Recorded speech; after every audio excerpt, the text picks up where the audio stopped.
What is going on, AFC East Roundtable? We're live here on our usual Wednesday night. Happy holiday season to everybody. Hope you're all having a fantastic Wednesday evening already, man. The vibes couldn't be better. And you know what I forgot to put on Monday that I'm putting on now, baby? It's the victory shades, because your boy is celebrating a victory week of the Fates and my Jets, baby. Hope you guys are having a fantastic night. Shout out to BetUS for sponsoring the show, man. Let's freaking go. Damn. That's sad, Rich. You're celebrating a failed season. So, well, hey, first off, it's funny that you said that it is powered by BetUS. I feel like BetUS should incorporate over/under how late the AFC East Roundtable is going to be on any given Wednesday. They would clean house right there. I saw a couple of people in the chat bragging how they knew it was going to be at least 20 minutes. We're going to have to call our boys over there. But as Richie was saying, ladies and gentlemen, welcome to another edition of the AFC East Roundtable. We have quite a bit to talk about today. We chatted your ears off on Monday night about the Buffalo Bills' victory against the Detroit Lions, but still had a couple of other games that we had to uncover from this previous week, and also quite a few games that we need to unpack for this week. Smash that like button, subscribe to the channel if you haven't had an opportunity of doing so far. Let's go around and see how the homies are doing. TD, how was the salmon?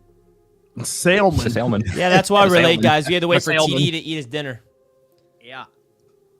Salmon or salmon? And his pink drink. This is cranberry. Colby drinks White Claws. Cranberry. Yeah, dude. But that's weird, right? But he's out here drinking a Starbucks pink drink.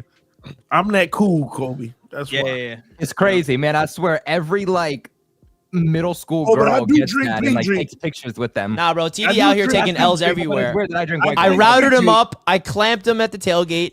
He loses in debates. He's drinking pink drinks. Richie, stop the cap. You can't even get your pants properly. Listen, Richie. Listen. I'm the perfect wingman. I refuse to embarrass you in front of your girl, man. So listen. Oh, that's your perfect excuse. It's that simple. Perfect excuse, man. Let me He's a gentleman. He's a gentleman, man. But Richie don't appreciate it. So next time, Richie. It's over. Clamped. Dan, you too. Next time I see you, line it up. Oh, me? Oh, dude, I will break ankles out there. Can I call us for route running anyway? Go ahead. What'd you say, Dan? I said I was not impressed with the route running anyway. You would not have caught that football against me. Promise. Dude, I was just. Oh my God. That was just a trial, dude. You don't even know what my route running is like. Next event, 2v2. That's what the event is. It's not watching a game with us. It's just watching us play a game. Dude, we got to come together more this offseason, okay? Yeah, together. Yeah. And I have a proposal. Got to start What's training. that? Talk to me. This is a proposal, and I'm putting you on the spot. Dan has to be the one to approve this more than anything. Okay. We should come together for playoffs and do a joint watch party for a Bills playoff game. That'd be lit. Where? In an Airbnb somewhere. We're in a living room. There's a couch. Dan is in the forefront. You got us in the back. And Dan is the forefront of it, but we're there reacting. So, okay, so you're saying content that we house. get an Airbnb and we get a content house for the playoffs. I would only do that if whoever we are playing, okay, like that creator comes and we just open it up to a bunch of creators for the whole weekend. Network. We could just BS and do our thing. Honestly, we should invite everybody that's in the playoffs and just do live. Dude, fucking sign me up. Content house. I love how we're talking business on there. We're like, wait a minute. Make sure that people view that shit. If you guys want a damn show, then you better tune in. Then you better get the Roundtable Sports at 20K subs right now. That's Dan versus Darcy live. That's what I'm saying. Chat, if you want to do that, all right, folks? If you would like a content house for Roundtable Sports during the playoffs for Wild Card Weekend, in fact, you know what? I think YouTube actually just released a Super Chat goal feature. A Super Chat goal feature. Yeah, I saw that on my We just channel. ended up releasing. They also released a gift, some gifts. I don't know what that means. Yeah. Who knows? I think that they're just trying to copy TikTok or something like that.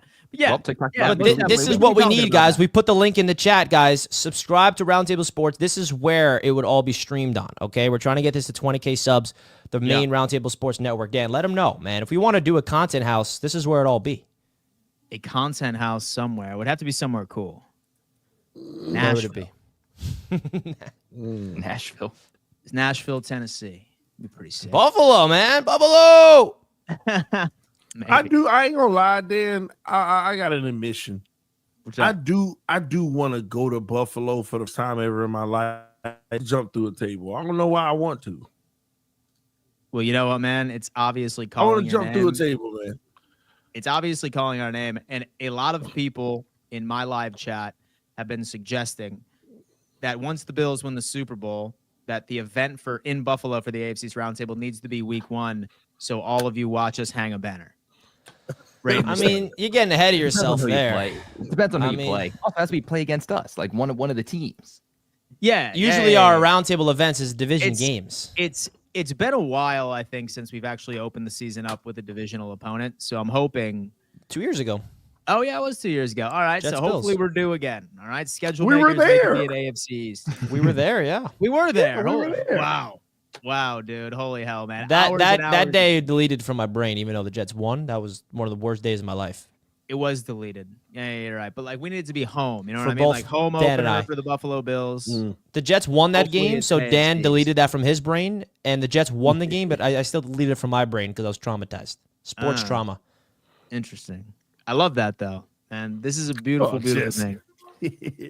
And TD was way too old for that, and your wife will beat your butt and render you useless if that table doesn't. Wow. You know Yeah, what, TD. Jesse, I might be getting older, but you know, I used to always say this. When is the last time you had a first time? I like that. Well, I used to tell that to the girls, and it was a wrap. So, yeah. When is the last time you had a first time? You know, your boy. When hey, And then 30 Yeah, seconds what was later, it? they left. when I was what was that? back when I was on the market. So listen, sweet, Yo, what when was the that? last time you had a first time? Damn, DD, no wonder why. Hey, baby, what was What was that? that? Percentage that worked. Richard was gonna say 6 kids. All right, listen, there are not a dry set of panties in I was this gonna say someone chat right else. now. Hey man, Oh, Listen, man. my God. Go ahead. your boy had to Rated hang the that cleats line, up, man. Your boy was cold out here, man. It was cold, man. Do you have another Starbucks drink, bro? Yeah, where are all these Yeah. Starbucks drinks coming from, bro? Every Wednesday night, I get a cafe Oh, my- hazel. Every Oh. Wednesday night, I get a cafe hazelnut latte with vanilla cold foam to keep me up because y'all be keeping us up all night. This show is only supposed to be an hour and a half, but it go 3 hours. Then I get a cranberry. I just been drinking these for like 4 months now, so the wife put me on. So. Man, you guys realize that It TD used come to on be here. pink drinks. It TD used comes to be on here, pink- complains that we have a 3-hour show. Chat, do you guys enjoy the 3-hour Man. marathon Wednesday nights or what? TD guys he complains. Richie, And, I be dead on Thursday mornings, Richie. it's all worth it. You Dude, gotta let me understand, tell I you wake what, man. up 5 a.m. every morning, Richie. But hey, here's the thing, though. I have my deepest sleep on Wednesday evenings. Nothing could wake me up on Wednesday nights when I finally go to bed. It's absolutely insane. However, and so I have put together a strategy where I down a coffee exactly at 4 p.m. and I don't start crashing until one of the boring Patreon members gets on. I'm not going to tell you who it is, but yeah. Andy, I'm just fucking with you guys. I love all of you. Andy, and I I'm love all saying of you. that because he a hater. Who? Andy. TD's like a 16-year-old girl with these drinks, man. Show them off again. By the way, this show is being sponsored by Starbucks. Get your cranberry and your hazel. Hey, let me tell you something, Richie. I'll take that sponsorship any day of the week because the wife be breaking your boy with Hey, yo. You the one buying we them. won't Don't even blame your take wife a now. monthly fee, man. at Just give TD Finstock, an unlimited credit, lifetime supply of cranberry. That drinks. would be huge. That would take save that. me a lot of Hey, money. you ain't never gonna have a UTI, Take buddy. that, Good baby. job. Good job, buddy. Proud of you. Oh my UTI, Take care what's of your that? health. So, Exactly. so as Richie was suggesting, the show is powered by BetUS, ladies and gentlemen.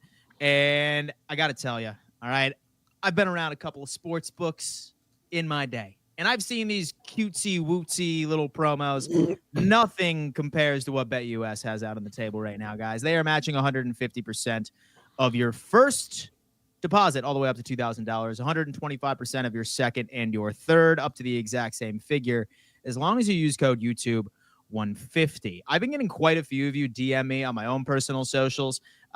showing me winning bet slips. Someone actually picked 10 games correct, boys. They turned $30 to like $4,000. They were flexing it right in my DMs. Congratulations to that fool. But if you guys want to go on ahead and take advantage of this awesome opportunity, go on ahead and get over to BetUS. As you can see, all of the conference winner odds, and look at that. Who's the favorite right now, boys? Who's the favorite? Where is it at? Oh, the New England Patriots. It's the Buffalo Bills, my friends, at plus 190, and the Kansas City Chiefs at plus 225. Who's the NFC damn break? Give me a damn break. And last time I checked the Buffalo Bills Josh Allen MVP odds, it was a negative 1,000. Have to bet $1,000 to win 100, boys. The Bills are also Super Bowl favorites. Yes, sir, at plus 450. Oh, man, we already know what it is. What's the Vikings on there? Super Bowl? Yeah. Yeah. Minnesota is, where are they at? 1,200. Yeah. 1,200. So I'll tell you what. So I'm not necessarily sure if you guys are superstitious at all. However, there is this new curse that is making me believe that neither the Lions and or the Eagles will make the Super Bowl because of this thing called the curse of Jim Kelly. Ever since Jim Kelly went to 4 straight Super Bowls, okay, anytime a quarterback made an appearance, their first appearance to the Super Bowl, and if they lost, they never returned. Some might say John Elway, but John Elway lost his before the Jim Kelly curse was even implemented in the first place. But look, this is absolutely damning evidence. And I'm going to go on ahead and I'm going to put this up. And TD, listen, you should actually be like welcoming this because you have been picking the Vikings to go to the Super Bowl for the past couple of weeks. This actually feeds your point right here. But somebody actually sent me this cute little graphic that I think a lot of us are going to find very interesting. I have in front of me right here, folks, the full lists. Ever since Jim Kelly went to 4 straight and lost all 4 of them, it was almost like the universe decided, you know what, next time I see a first-time quarterback show their ass in the playoffs, all right, they are never coming back again if they lose. Everybody that is highlighted in red were first-timers, and none of them ever made it again. None of them ever made it again. Some of you might say Brett Favre, oh, cool, but he won the year before. You saw Kurt Warner lost 1 year, but he won 2 years before. So since Jalen Hurts and Jerod Goff have lost Super Bowls in their career, unfortunately, it looks like if you were picking the Lions and the Eagles to make the Super Bowl, it's either going to be the Vikings or the Packers this year, folks, or maybe even the Buccaneers. Who knows? Man, I hope the Eagles don't make it, man. I cannot handle that. I step outside, they're climbing goalposts. Last time the Eagles made it to the Super Bowl, they had to oil those things up. It was just a bad time. I can't live in that kind of atmosphere again. Dan is bringing his TikToks over to the show. What do we got in the show to, Dan? What was I'm that? trying to spice it up, baby, man. Where is the damn tinfoil hats, boys? We got to unpack. What Dan was is going that? to support any narrative that gives the Buffalo Bills a better chance. Hey, by the way, The Jim Kelly curse. It's the curse of Jim Kelly. It's real. It's real, dude. 19 QBs. All right. Just saying. Anyway. Oh, dude. But didn't he curse the Bills forever? No, because we were cursed by the O.J. Simpson curse, but he ended up passing on to the other life. And now that he is gone, the Buffalo Bills are going to win one. So, like, Dan, what does the identity of Dan Mitchell become if they get rid of TikTok? Because, like, I'm not going to lie. That's been my biggest question over the last few weeks is I'm like, I got to get back on TikTok. And I was like, oh, wait, shoot, if they get rid of TikTok, what happens to my boy Dan? Like, you come live with me? You need a place to crash? Like, so the thing is, boys, is that, say, for example, that you follow me on TikTok. Oh, my God, Dan's TikToks, have no fear because I post the same damn things on Instagram, baby. Just follow me on the gram. I'll be here. Some YouTube shorts. My conspiracy short-form videos are all over the damn You've internet. been on Twitter with them, too. I've been on Dan Twitter with put them, it everywhere. So have no fear, folks. It's not the platform. It's not the platform. It's the art. And the art will remain regardless of the canvas. but like, Dan, real I have to say. Dan, Yo. Dan, you're the TikTok insider. Are they actually getting rid of it? Like, real talk? Like, is it worth me pushing out content at this point? So how political are we trying to get right now? I'm just asking from, like, a TikToker's perspective. Someone who's about to hit 100,000, So Mr. Dan Mitchell. speaking from my law school experience, if, for example, their petition does get answered by the Supreme Court, the Supreme Court will grant an injunction, more than likely postponing it about 3 to 4 months First Amendment calls for the highest scrutiny according to law, meaning that they cannot really apply their decision making based off of their own personal preferences. They can't like be loose with the translation. First Amendment cases, strict scrutiny, have to go by the rule. So if the Supreme Court does decide to take the case, and that is not something that they have to take it if they want to, then I'm very confident that it will pass and it will remain. But here's the question: will the Supreme Court take the case in the first place? That's Dan, it. So, okay, I'm not gonna lie, understood none of that. Do that again, but tell me in Fortnite terms. Got you. All right. Fortnite. So basically, Oh my god. So as long as you the watch Supreme Mr. Beast. Court, so as long as the Supreme Court is not skibbity toilet beta, and they decide to take the case and they hear those fools out, if they get to the table, then TikTok will be fucking chill, fam. Gotcha. Yeah, but there's the element that we're not talking about with it, where I believe that there will probably be some type of secretive meeting with the Supreme Court because it's bipartisan for national security purposes, where I believe our government will come together, talk to the Supreme Court, and they will probably rule for temporary banment. And then once they sell it to an American buyer, then it'll be right back. It'll be very temporary. I was actually saving up for that reason. I'm purchasing TikTok, guys. Guys, I think there's a bigger problem going on. And that's the fact that why don't we freaking buy TikTok? Guys, you. Yo, I need you to settle a debate for me real quick because I cannot walk out of my house without somebody telling me this. Okay. I've gotten that too. Telling you what? I look like that Luigi dude who's in jail because he who shot that CEO. Worker. Guys, listen, all right, listen. TD's not plugged in with anything if he doesn't know who I that know is. about that, but I don't. All right. People are saying Colby looks like him. So we're gonna get to football. I've also been told that me and Richie look Okay, let's get into football. Texans 3-1 versus AFC East. Who's the L by? Houston? I found him. Sports? But what? I found him. Anyway, okay. So Miami Dolphins, they ultimately ended up losing this past weekend, and I want TD to discuss this loss, what pissed them off about it, status of Tua, but even more importantly, I just saw this online suggesting that there's rumors that if the Miami Dolphins, if and when they get eliminated from playoff contention, Dan, Calais Campbell, why did so you that say he could if? sign with a contender. Yeah. Thoughts on that? Is that true? Go off on your Dolphins soapbox. I want to hear it. Talk. It's not if, Dan. It's when. It's if and when he will be a Buffalo Bill. Go ahead. Well, first you stop right there, mister. But okay, it just adds to me being pissed off. Yeah. And here's a moment of transparency because I ride for my team. Stop it, Richie. I was about to say shut up, Richie, but I'm not rude. But you said it. You still said it. Yeah, sly way to get in. But listen, listen. It pisses me off, honestly, because when you think about the trade deadline, they put him on the block. Rumor has it a fourth was offered for him. And Mike McDaniel came to Chris Greer like, no, we're gonna salvage this season. We are going to salvage this season. This is what happened. So now, when you're eliminated, I'm not gonna say if anymore, but there's a chance. But when we're eliminated, they're going to release him because they have to do right by him. Older guy, just wanted to be a part of a Super Bowl winning team. His first bad judgment, picking the Dolphins, and but they're gonna do right by him because he's been the captain. He's been the guy on this team. Shockingly, Calais Campbell has led this team this season from a leadership standpoint. Basically, he's a captain. The way that he's conducted himself.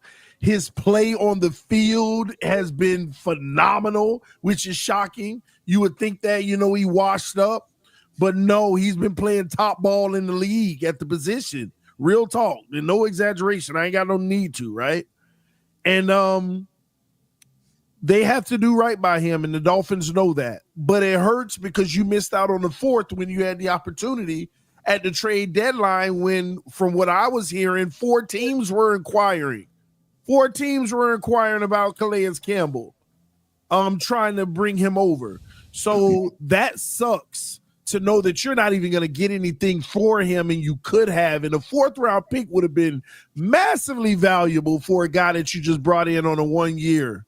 So we'll, after this week, Calais Campbell will be waived.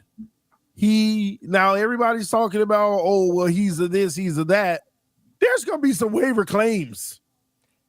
He wouldn't have to go through waivers, though, because he's older, right? Because he's a veteran. He wouldn't have to go through waivers, I believe. Well, no, I think that he's still subject to waivers because same thing with OBJ. He was subject to waivers. Isn't it like a certain... Well, how old is Calais Campbell? Isn't he like 32? It's like 48. He's old. From my understanding, he would, but if he didn't, then okay. But TD, remember Calais Campbell, Marcus May signed 38. Now Marcus May blew us, but Calais Campbell was a good signing. Yeah, Paul. Marcus May what? Nothing. Marcus May who? All right. Marcus May did what again? Stop, Richie. He's 38, by the way. 38? He's actually 38. Holy shit. But here's what I'll tell you, man. Every Super Bowl contending team, every Super Bowl contending team will be after Campbell. Oh yeah. But I already know where he's going to end up. He'll end up in Detroit, yeah. Because it's rumored that they're already in bed. Help. They were one of the ones that were reaching out, from my understanding. So, but we'll see. We'll see. But that's what's going on. So TD, it says Campbell might win a ring this year. And 4 accrued NFL seasons are subject to waivers.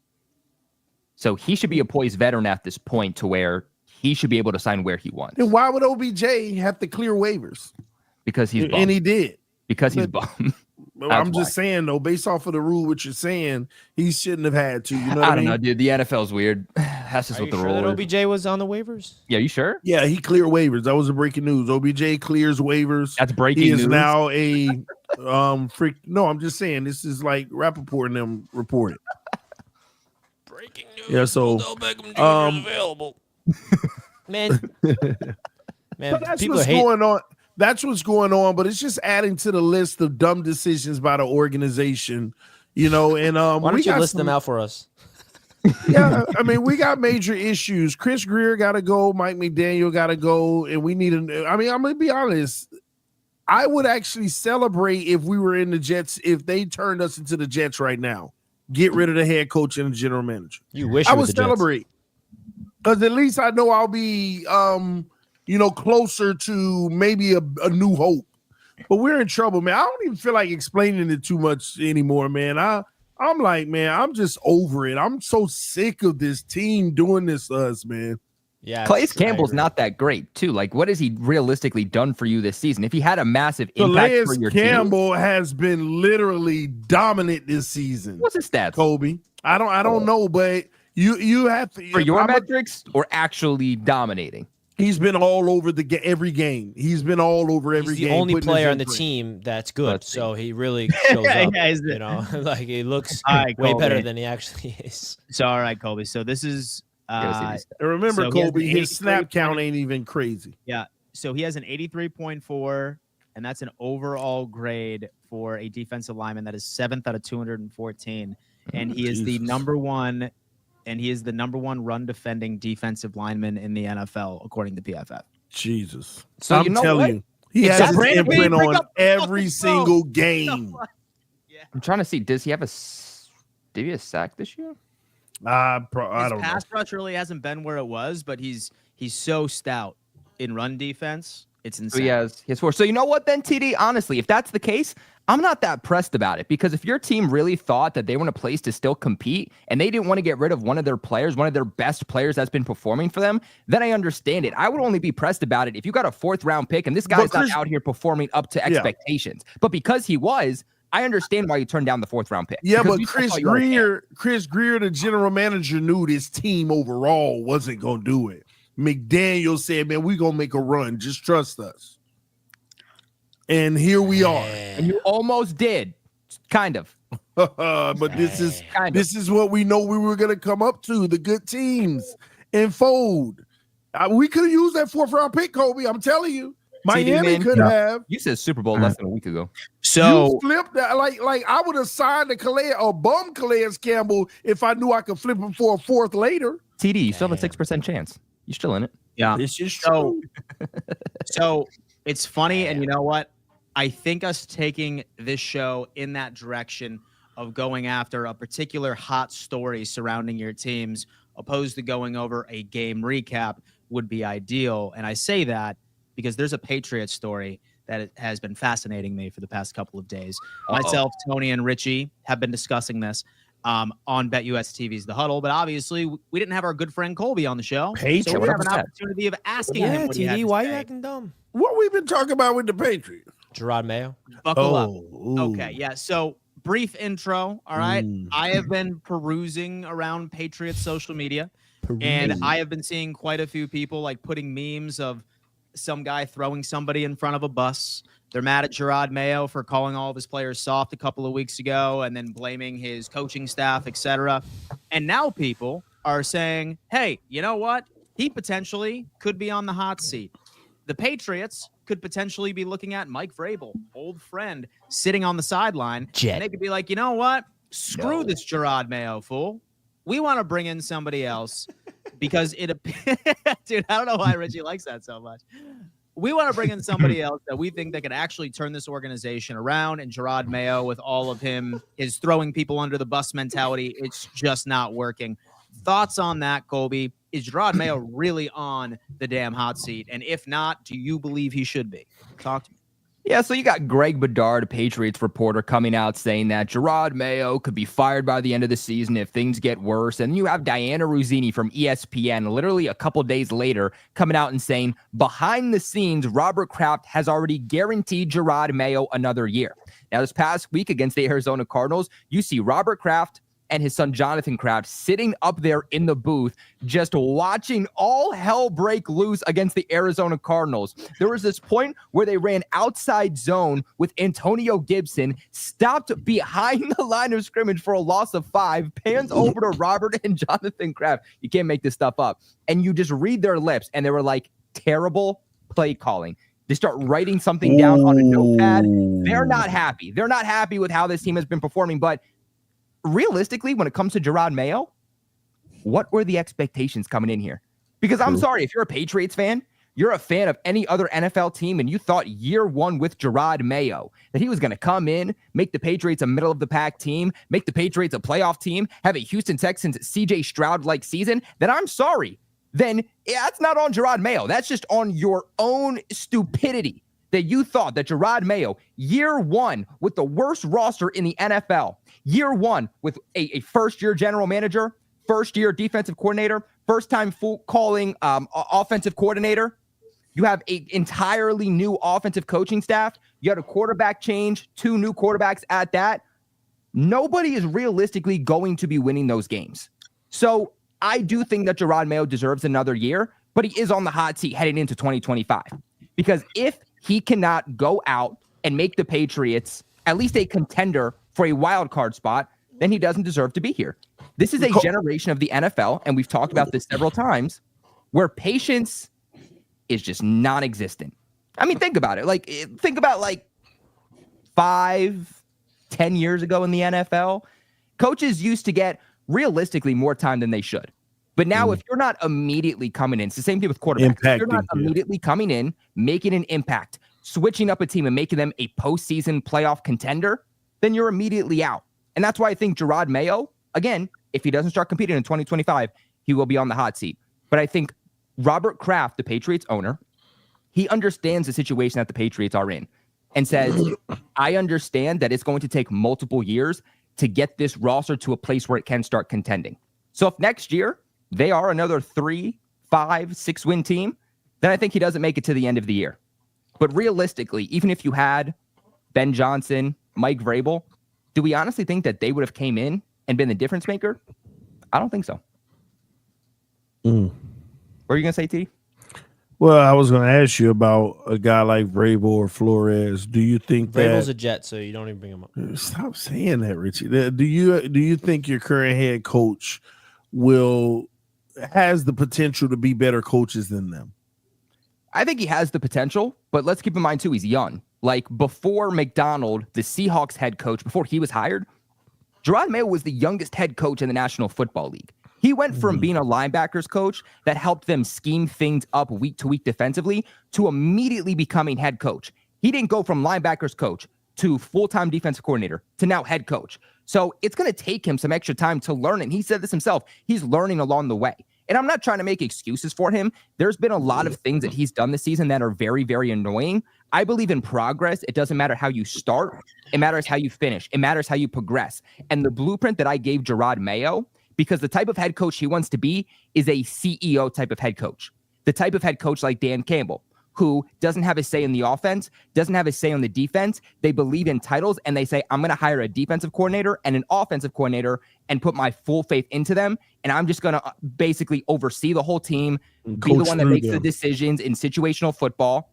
And that's why I said, okay, well, let's see how they progress. Because year one with Dan Campbell, they won only 3 games. In 2022, they started off the first half of the season the same way they did in 2022, but then they started winning games at the end of 2022, barely missed the playoffs, went into 2023 with that momentum, and were tied for the second best record in the NFL last year and should have went to the Super Bowl. And now you look at the Lions now. Again, winning and progress is not linear. But I need to see that before the season ends, we at least are building upon some of these games and building upon these mistakes. Because there's been so many times this season where they don't understand situational football. Like kicking in the direction of the wind and not understanding how that was going to affect the kicking game. Not understanding how to utilize the clock heading into halftime with a 2-minute warning. Not understanding how to utilize the clock at the end of games when it's down to the wire with a 1-possession game. If you're going to be a CEO type of head coach, these are the things you need to understand. You need to understand situational football. And those are the things that he's not doing consistently enough. But guys, at the end of the day, too, if you're a head coach, everything's going to be put back on you. Whether you're a CEO coach, you put all your marbles into your OC or your DC. If those guys aren't doing their jobs, yes, that's on them. But who's the guy that made that final decision? Ultimately, yeah. It's ultimately going to be you. So I'm with you on that, Kobe, and honestly, I'm glad that you even recognize the difference between like the CEO coaches and the hands-on approach coaches, because I'm a CEO coach type person. That's what I want. But you also have to recognize with a CEO coach, you got to allow the time so that those two coordinators, you have to be able to build through them. You know, yeah, you got to own it, but there's some patience involved. And I'm just wondering, does Robert Kraft see it that way? Him being a CEO coach, or is he looking at it like, man, I need that immediate impact?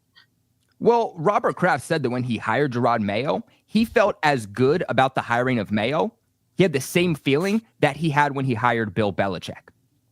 So, I mean, is it going to turn out the same? I'm not saying it's going to, but Robert Kraft is like a mafia boss, basically. He believes in like family and trust and virtue and all that. So I don't believe he's going to fire him after 1 year because, Jerod Mayo, or not Jerod Mayo, but Robert Kraft understands where this football team is. That's why Bill Belichick isn't here. That's why Bill Belichick didn't get a job offer for the NFL. It's because Belichick also wanted to be the general manager, and he put the Patriots in the situation they are with one of the worst rosters in the NFL. So I think the bigger question, honestly, TD, is instead of is Jerod Mayo out of a head coaching job, what do the Patriots do at OC and DC? And is that somewhere where they completely scratch it? Because here's what I do think is dumb. That's on Mayo. Here's what I do think is dumb. Jerod Mayo, one of the youngest head coaches in the NFL, year one of being a head coach, all of these new young pieces, and you decided to bring in a year one DC and a year one OC? Yeah, that doesn't make sense. If you want to be a young head coach who's going to oversee the football team and oversee the football operations, you need to bring in veteran coordinators that are going to be able to do their job. Because clearly they're not doing so, and Jerod Mayo will not step in and say, you know what, DeMarcus Covington, you don't know what the hell you're doing on the defensive side of the football, so now I'm going to step in and I'm going to start calling plays, or I'm going to start scheming it up. he continuously is letting these guys have opportunities when they continue to crap the bag. So what I would love to see, give Jerod Mayo another year. You have $130 million in cap space that leads the NFL. Go get talent, fire your defensive coordinator, bring in a veteran, and let's see if things can change within themselves. If he doesn't do that, though, Kobe, and this is the last thing I have on it. If he doesn't do that, that's going to concern me massively, because here's why. That means it'll make me feel like there's some passivity in him. And what I mean by that is a lot of times young first-year head coaches or young coaches, head coaches, they don't want to hire an experienced DC or OC because they can get pushback. And they won't feel like they're in control. And that could end up being one of the reasons why he didn't. So that's one thing that I believe you should be looking into. See, like, the decisions he make on that front, because that's the only reason a lot of them don't like veteran coordinators, because they want to stay in control because it's the first control they've had. Well, I think what another potential option is that if you don't want to get rid of your coordinators and you want them to just develop a little bit more throughout time, and you understand it's a multi-year rebuild, so you don't care about 2024 or 2025 because you're not going to be competitive, and you can allow your coordinators to develop over the next couple of years.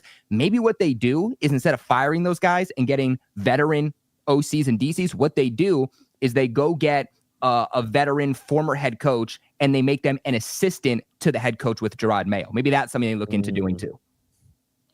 Interesting. And you know what? It's certainly interesting, and we will see how the Patriots end up handling this. Like we said, he is a brand new head coach. Perhaps he is learning on how to navigate this ship. We're going to have to see. And I'm looking forward to our matchup this Sunday. But obviously, by the way, Belichick started 3-11. So multiple coaches in year one for New England that have gone to be very good coaches started off very bad in their first year. So it's just a waiting process. That's what I'm talking about. Now, Richie. What's up, Dan Mitchell? What's up, Chad? How you doing, Chad? Hit the like button. Yes, how you feeling, Chad? Folks. Yes, folks. In fact, I'm actually curious to see how the poll is doing. Guys, if you're a Bills fan in here, spam Go Bills in the chat right damn now. Spam Go Bills in the chat right now. I want to see how many Bills fans are currently watching. And also introduce yourself in the chat and let us know where you're tuning in from. A nice little roll call with the team that you're representing. Onward and on. All right, Richie. You damn New York Jets, man. You won one. You won one last week against them Jacksonville Jaguars.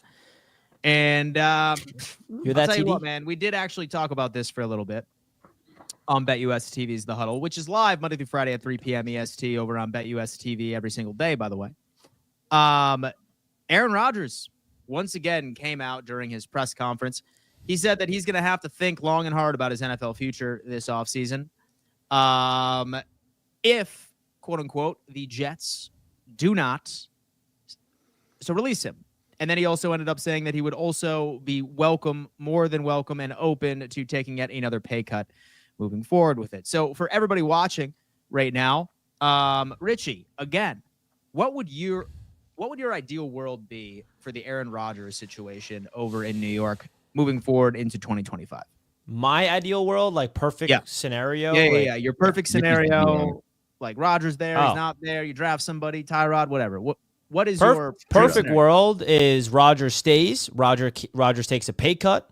The Jets take a quarterback in the draft. And another thing that Aaron Rodgers said, Dan, that deserves to be mentioned is that he is open and would absolutely love and welcome the idea of taking on a mentorship role if the Jets decide to draft a quarterback.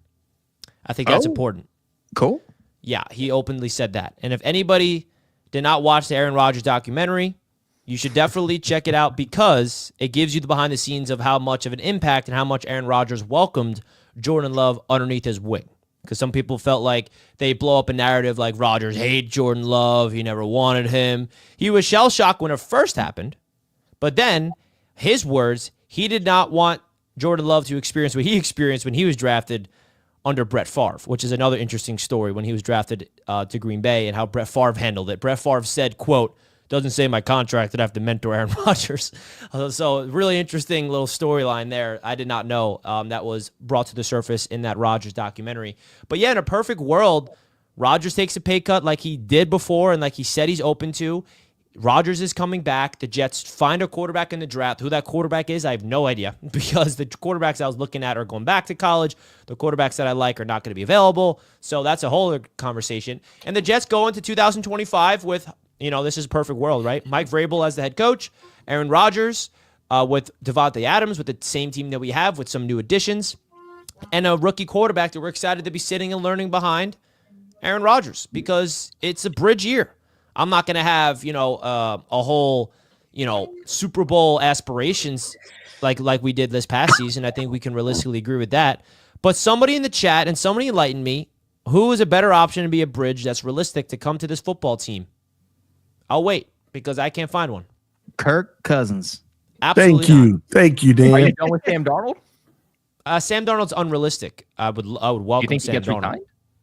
Yes. And Dan and TD, you can now openly say you're joking about Kirk Cousins being better than Aaron Rodgers. Richie, take your camera off real quick. What's your avatar? Oh. Why do y'all have that as your avatar? Why is this my avatar? What did you hack me? No, I didn't. But why is you and Dan's avatar? See, Kobe's work. Get that out of there. Oh, man. there you go. I don't want TD Finstock as my avatar. How did you even get it? No, I don't know. It's just in here. TD probably hacked it. Boy, But, y'all hacking me, man. Yeah, so somebody in the chat enlighten me. What's a better option than Aaron Rodgers? I think better option than Aaron Rodgers. Not to contend, but be a mentor for a young quarterback and to be a bridge. I would have to say, man, I just had a list of quarterbacks. There isn't one. No. It's a whole list of quarterbacks. Yep, here it is. Will Levis. Okay. Here we go. Anthony Mac Jones? Richardson. Mac Jones. Those are young quarterbacks. I'm talking about a veteran to replace Rodgers. Russell Wilson. You see what, though? I agree with you, Richie, though. Here's my thing. I don't like Aaron Rodgers. Point blank, I think he's a little arrogant. I think he's a little stuck up. Can you put those thoughts aside and watch a documentary and then come back? I will. I just want you to. for you. I promise. I just want you to because I want you to see the true Aaron Rodgers because I don't like some of the things he says, but at the end of the day, I think Richie, you make a great point. At the end of the day, who is going to come in and be a better bridge? Also, too, I don't Daniel like the quarterback Jones in this class. I don't. And by the way, you want to take a quarterback in the first round, there's only a couple of quarterbacks that I think can potentially be franchise quarterbacks. Not even blue chip, but just franchise quarterbacks. And they're going to be taken within the top 5, so it doesn't matter. You're not going to have an opportunity at getting them. Jalen Milroe. Being said, if I were you, I would keep Aaron Rodgers because what's the better route? Like realistically, who's the quarterback that you're even going to draft this year? I wouldn't just keep Aaron Rodgers. I would make him your starter next year and not draft a quarterback in 2025 because there's no good quarterbacks where you guys are going to be drafting that it's worth using a first-round pick on. The only reason I would trade Aaron Rodgers is if you get really good draft compensation. That's the only reason. That's the only way that I would trade him. If you get a first-round pick for Aaron Rodgers, I would trade that, 2025, and then trade up into the 2026 draft. So, yeah, I don't think anyone's going to trade a first rounder for him, but go on. So I probably have to agree with Colby to a sense that I do say you keep him, and I also say that you make him the starter. Say, for example, last week and even the week before, if he can even show flashes of what we saw against the Jacksonville Jaguars last week for the remainder 3 games of the season, we could perhaps even chalk that up to a point where it's like, oh, yeah, he's not MVP Rodgers back with the Green Bay Packers days, but a lot could be said that it's realistically going to take him longer than just a year to fully recover and get back up to speed from an Achilles injury. I think these next 3 games are going to be very telling. Sure. If he can go out there and look somewhat similar to how he performed against the Jacksonville Jaguars and the Dolphins. Big if and the Dolphins, right? Like, say, for example, he does both of those games after the fact, then yes, I think your best option would be to let him be the starter again next year, still prioritize a quarterback in the first round, 110%. And then worst case scenario, if dude's an absolute bum halfway through the season next year, Do exactly what Atlanta just did this year, where they benched Kirk Cousins and then they brought in the rookie after the fact. It's really a no harm, no foul at this point. Allow him to take a pay cut, still name him the starter, draft your QB. Worst case scenario, bench his ass, throw the rookie in midway through the season if there's any hope for the playoffs. Exactly. And that's what I would absolutely want to happen. Now, will that happen? I don't know. I feel like what we're going to see this offseason is going to be interesting because what I want to know is Woody Johnson just inducted an interview with Thomas Dimitrov, the GM for the Falcons. He inducted an interview with the GM from the Tennessee Titans. So they're actively doing GM interviews. What do you guys, do you think Woody Johnson has made his decision, because it's his decision, on Aaron Rodgers? Because my question to you guys is, approaching these GM interviews, do you think he's asking too hypothetical questions to them in these interviews? Would you want to keep Aaron? What does that mean cap-wise? Right? Like, don't you feel like Woody has to have an idea if he wants to keep Aaron next season while he's interviewing these GMs? He has to have an idea, but I don't think he's solidified yet. I think Dan hit it perfectly. It depends on how he finishes the final 3 games because we're seeing Aaron Rodgers play better over the last 2 weeks. Recency bias, as we know, is real. Well, in 7 the games, NFL. actually 7 games, 13 touchdowns, 1 interception in the last 7 games. So he's actually been playing pretty well. So, I mean, and he's getting better over time. Now, to me, I think the last 2 games have been more of the coming out party for Aaron Rodgers that have kind of started that debate on, can you keep him for another year? Can you keep him moving forward? And if he can continue to build upon these things, if he can put another 300-plus yard game up, no interceptions with a high QBR, then I think you do keep him. But I don't think that Woody Johnson is necessarily sold. I think he's saying, okay, well, maybe Aaron Rodgers is starting to change things a little bit. Maybe he's a guy that I can trust for another year. But if Rodgers falls off, if he looks like crap, which we've seen him do at points this season, then Woody Johnson is going to go back in the other direction and say, never mind. He just called me for a second. We're moving on. Yeah. It's really going to determine the final 3 games. It's definitely funny. And then as Richie has been literally plugging all day, watch the Aaron Rodgers documentary on Netflix. Did they pay you to promote it there? Because Richie, we're gonna figure it out. So we have a kid in the chat, Two of the Goat, right? I have no idea why anybody would have that username as Two of the Goat. I can only imagine that Two of the Goat right now is currently munching on Feastables. Why? He's what playing is he saying? Fortnite. He's just saying that. Yeah, some Beastables or Feastables, excuse me. He's playing Fortnite, and his mom's making some pizza rolls downstairs. What is he saying in the chat that's pressing you, Dan? Roundtable. I missed it. Just that username by itself, like the audacity, like the audacity, like right now, right? That's TD. Dude, Stop hating, Dan. Stop hating. No, listen, he's on Christmas break. He's on Christmas break. He's all excited. He's all jazzed up. And he's coming in here with that nonsense. Two of the Goat as a username. Change it immediately. Change that immediately. Hey, man. I'm just kidding. Anyway. Two of the Goat, man. The Enigma docu isn't for you. It's viewer expressions advice. But Richie, my question to you was like, is there a quarterback that you realistically see in this draft that you're like, okay, I want them to take him in the first round? Because unless it's Shador, Cam Ward, maybe Jalen Milroe, I'm sorry, but there's just no quarterbacks. Yeah, that's the big problem. There was one guy in like Drew Aller was a guy I thought that had a chance to sky up to like just be a mid-round target. He's staying in college. Better. He's staying in college now. Exactly. I started doing research on him. Like maybe this is the guy that could be my Bo Nix, right? No one saw Bo Nix. Maybe Drew Aller is my version of Bo Nix. Nope, he's going to college, right? So like, I don't know. Cam Ward will not be available. Sanders won't be available. Dude. No Quinn Ewers. I am not a Ewers. No, I don't want. But like, I want a guy to sit behind Aaron Rodgers while we have him. I want to take advantage of Aaron. Carson Beck. No, hell no, Carson Beck. Hell no, dude. His stock is plummeting right now. 6 picks a day, bro. 6 picks Not a just game. that, but that Twitter stuff coming out about him. Boom. They got to. Dude, Ramsaholic is so scared of the Jets about to demolish the Rams. Like By the way, the Jets are about to destroy the Rams this week. Ramsaholic. I don't know if you knew that, but it's going to be brutal. Oh, my God. It's going to be beautiful. Let's go ahead and get through these super chats. And then I think we're going to go to the QB segment because I feel like it just makes sense because obviously we were talking about last week's games, have to talk about the quarterbacks, and then afterwards we'll unpack with the structure. The matchups. Hey, man, listen, you know what I mean? I try to keep it at least reasonably structured. Proud of you, Dan. Super chats. Izzy is coming in saying Smoky Mountains in Tennessee for a watch party. That would be pretty cool. Some Gatlinburg Mountain action. Can we actually think about this content house idea? I'm sorry that I had to bring up the best idea for our business live on this show. TD doesn't want to do it, man. So we would need.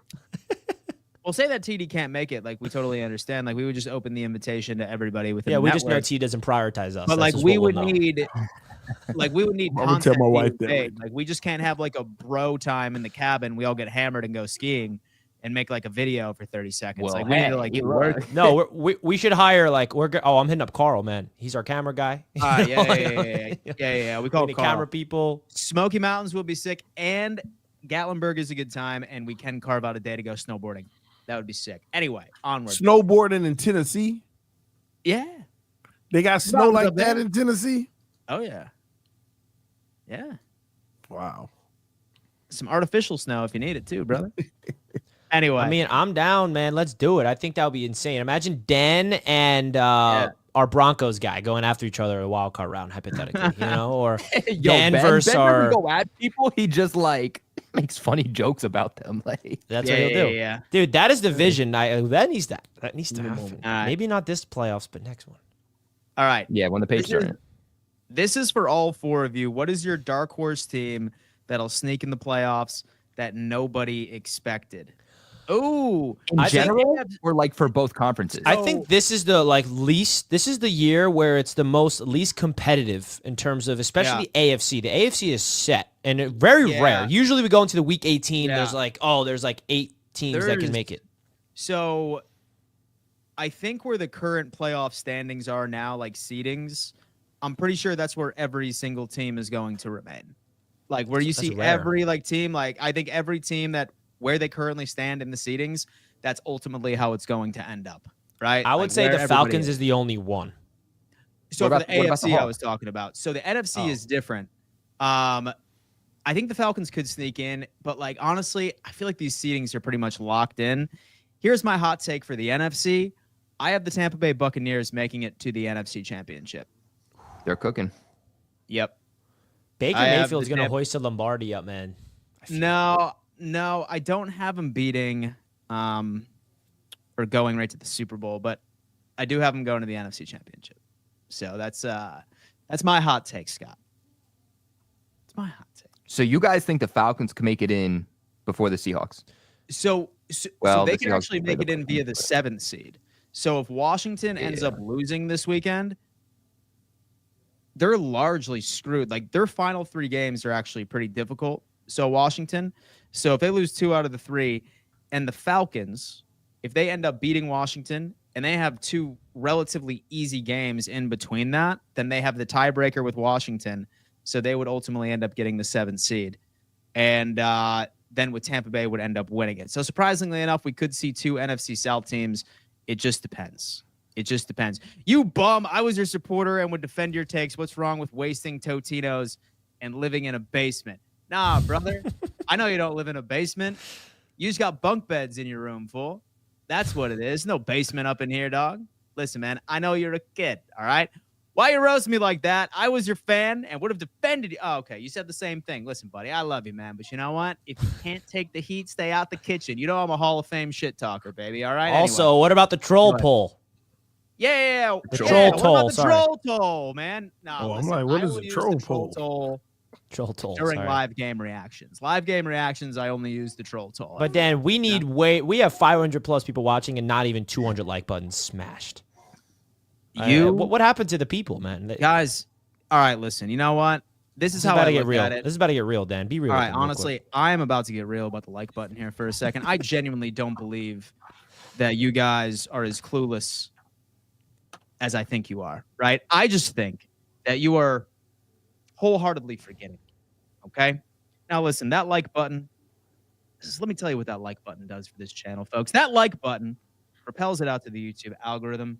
And if we ever make you laugh, and if we ever trigger your emotions in any way, shape, or form, and if you like to look at how far we have come in 4 to 5 years, let me tell you one damn thing, brother. Smashing that like button is exactly what got us to this point right now. So if you want to be a part in building the foundation, the 2nd story, the 17th story, the 50th story of this building that is Roundtable Sports, I'm going to need everybody to lay down that like button. Think of the like button as a brick to building this overall network and this show. Brick by brick, like by like, we are going to smash that like button. Stay with me. Wow. Brick by brick, like button. Do it right now. And do the same thing with the subscribe button. Great speech, Dan. Yeah. And the same thing with the subscribe button, my friends. Especially with the link at the top of the chat, folks, because we're trying to build the Roundtable Sports main network channel. Click the link at the top of the chat. Yep. Go to the Roundtable Sports YouTube channel. That is where we're going to do a lot of interesting things. And we have a new show in the works, man, that we're excited to announce. Yeah. On that respective YouTube channel. So please go subscribe. Let's get that to 19K. And don't worry, we are going to be announcing it later during the show. It is live at 5:30 p.m. tomorrow. And there's going to be one particular fan base that I think is going to want to tune into that episode. We can go ahead and knock that out. TD on that Brazzers tip, last time for a first time. My God. For first time. TD, what's Brazzers? Don't look it No, up, TD. I looked it up last time. I already know it. Yeah, I know you did. TD, back in the day, ladies, man, all skeet, babe. TD's washed up. So whatever happens, you put Tua at the bottom of the rankings below. If you can put him below that. I'm with grandkids next week and Christmas and then New Year's. I will be gone for a few weeks. Glenn, he's mad at Tua. Glenn, really hope you enjoy your time with your grandkids, man. Happy holidays, folks. The holidays are around the corner, man.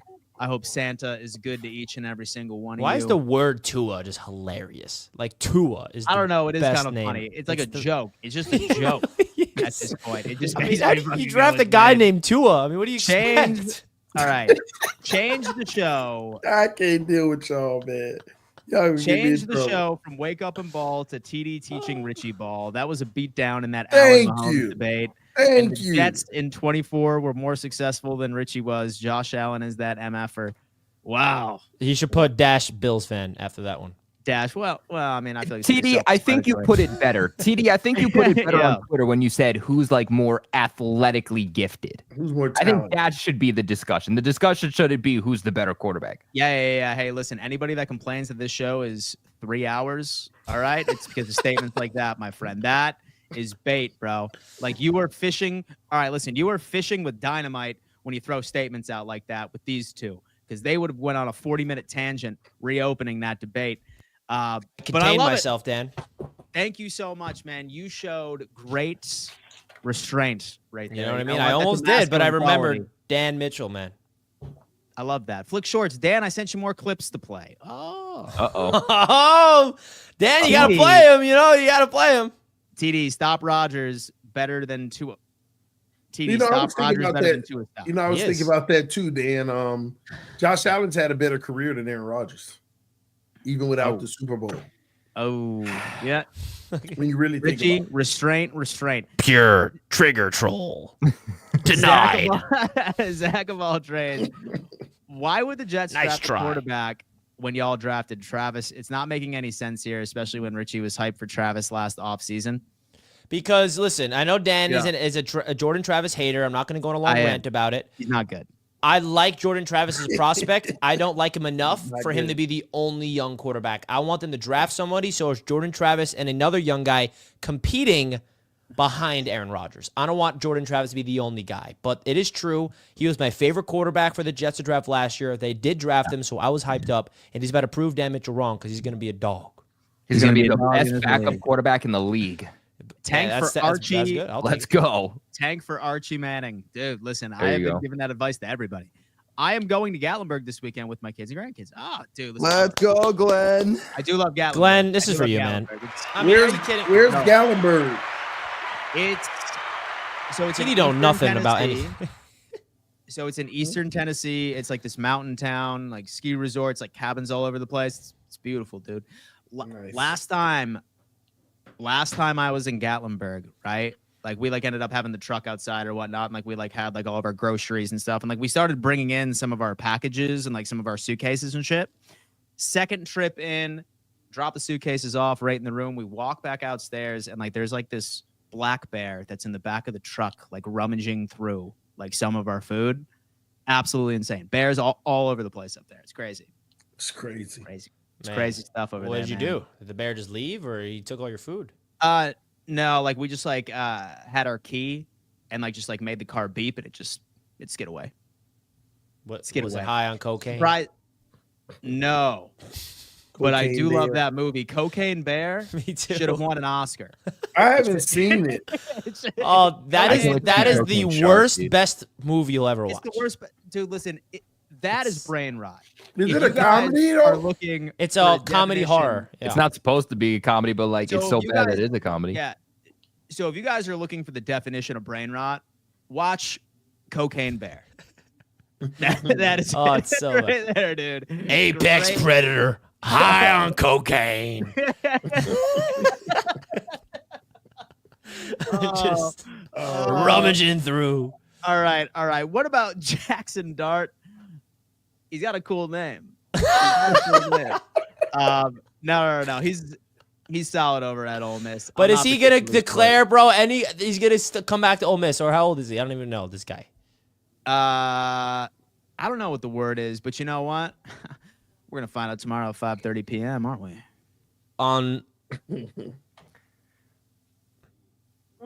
Anyway, ask Dan about them Rams. Ask the Pats dude about them Rams. TD. Hey man, dude can't even use my name. What the hell? It's Rams, dude. That's the Pats. You're gonna say the same thing. Don't ask me about what the Jets about to do and Aaron Rodgers about to do to the Rams. Also, I don't think the Patriots should be the blueprint. Like, you know what? Look what we did against the Patriots. That's like saying, look what we did against the Raiders and Giants. Like, hold on, we beat the Rams, right? That's like beating an That's why I said don't ask you. Elementary school kid in Madden. Yeah, we gotta win. Flick said that I left Richie and Dan alone. Oh yeah. Well, what do you mean, Flicks? You left me. This is what Flicks does. The Jets win, and you're gonna leave me alone? That's kind of rude, man. Right when I win a game, you leave me alone on these flicks. That's very. Flicks is damned if he do, damned if he don't. He only exposes the losers. Damned if he does. Damned wait, if he why are we highlighting losers on these shorts? It's funnier. Bills fans don't need Richie's glaze. He glazes washed up 40-year-old QBs with a bum leg. Jets are irrelevant for the next 3 to 6 years and no QB. Wow. Slippy Al, I will say, has been the most consistent hater of mine for years. Since your Josh Allen takes, or like way before that. Forever. But the reason why I appreciate Slippy Al though, he does pay the troll toll. He does pay the troll toll. So that's why we appreciate Slippy Al, man. Yeah. I can't hate if you're sending it in cash. No, you can't. No, you really can't. But anyway, all right, guys, we have a clip from Flicks that he wants us to play. From what I understand, it's all dedicated to TD and Colby. I thought we already did the Flicks thing this week.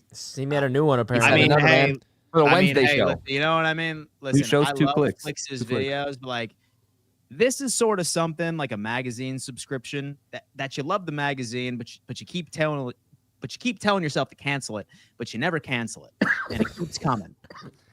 What? It's your magazine subscription that you just keep forgetting to cancel.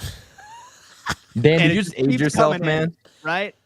But they still do magazine subscriptions? Enjoy it. You're like, oh, damn, I'm excited about it, you know? But like, yeah. So this one's about me and TD? So Flick Shorts is the magazine subscription that you're trying to cancel? That I keep forgetting to cancel. You know what I'm saying? Flicks, I love you. I'm just kidding, buddy. Anyway. Yeah, totally kidding. Right. Kidding. Anyway, all right. Oh, here, let me share my screen real fast. What is this? So I've seen way too much Cocaine Bear, dude. My brain is rotted. Apex Predator. High on cocaine. Dude, I might watch that movie tonight. I'm not gonna lie. All right. Look at Dan's DMs exposed. Who's Dan DMing? Oh, no. It's my company. So they get 3 points. And then Vidarian Lowe ruins your second this is series. A brain rot. All right, they're going to go to James Conner. Outside zone. Nobody there to stop James Conner. Oh, my gosh. James Conner might go all the way. I just praised the defense. I just praised the defense. Damn, Colby. I literally sat here and said how good the defense is doing. And James Conner goes for how long was that? This is either a touchdown or a touchback. He fumbled out of the end zone.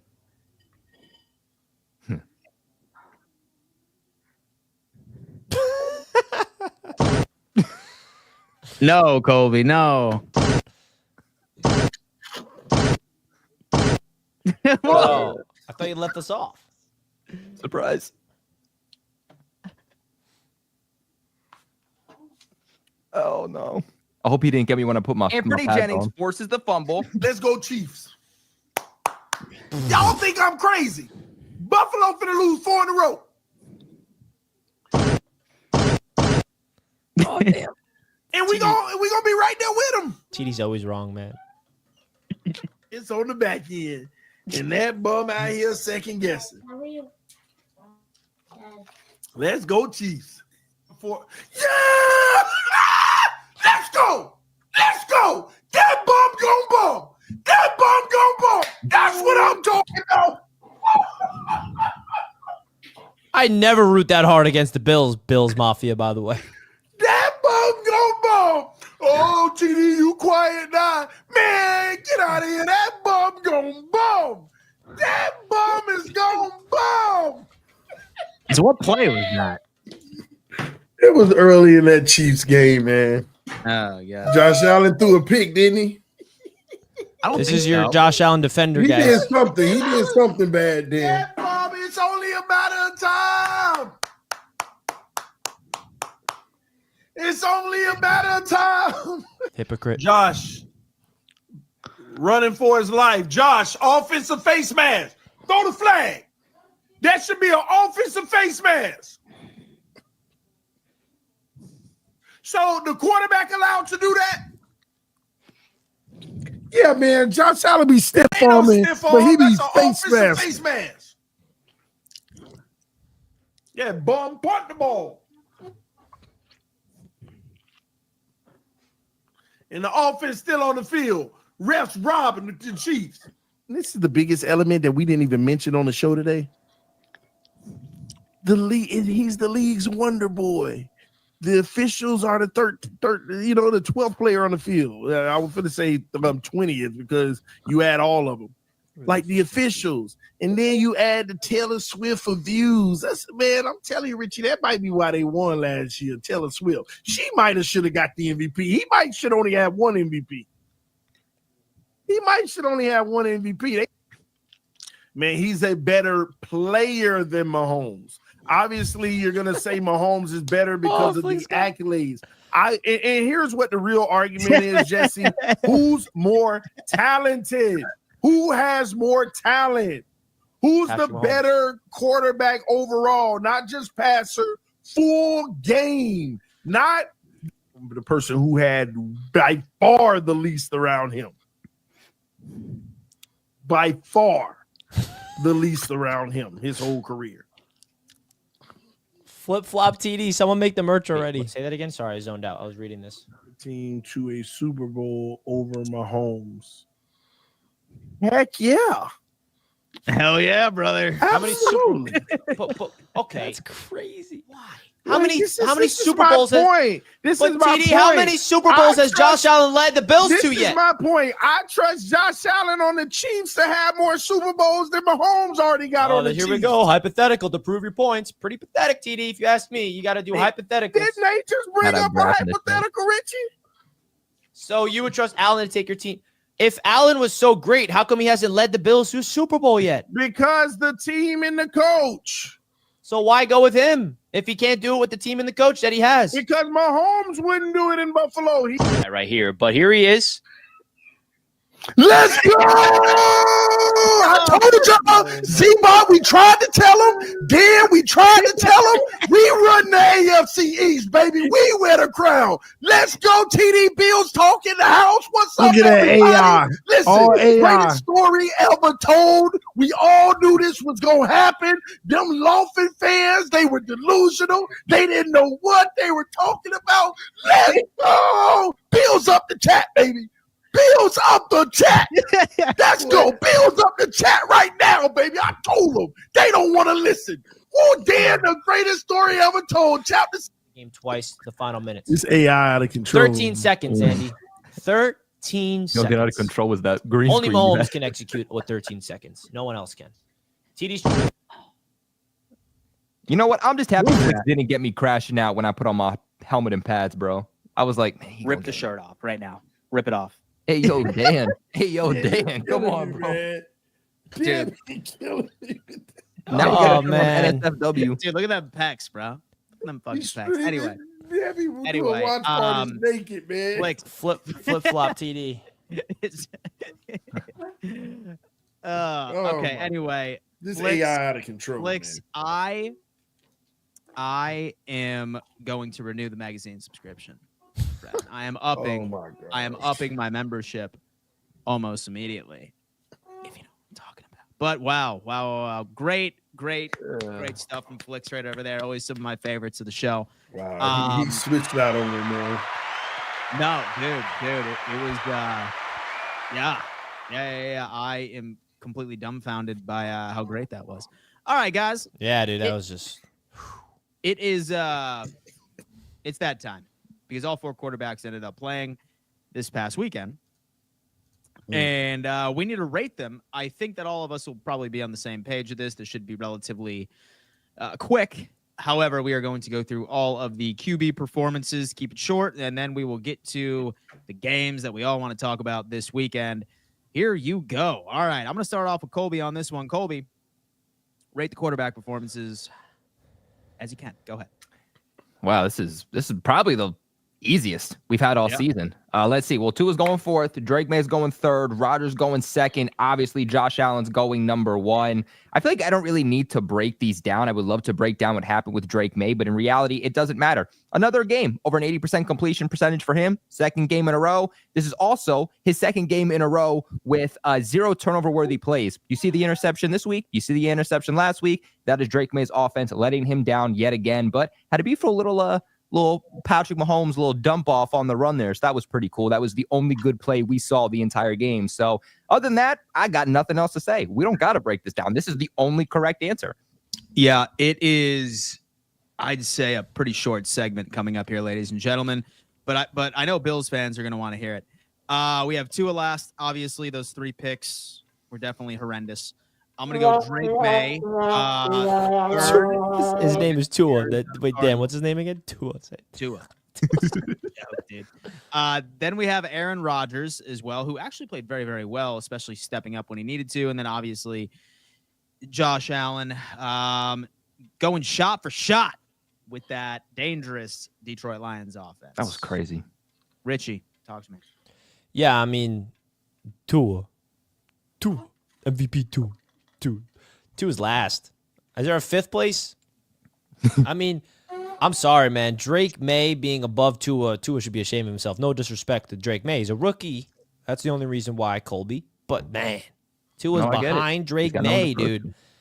That's it. If you are behind Drake May in this list, man, that's when you got to hang the cleats up. It's not even behind Drake May. It's behind the Patriots offense.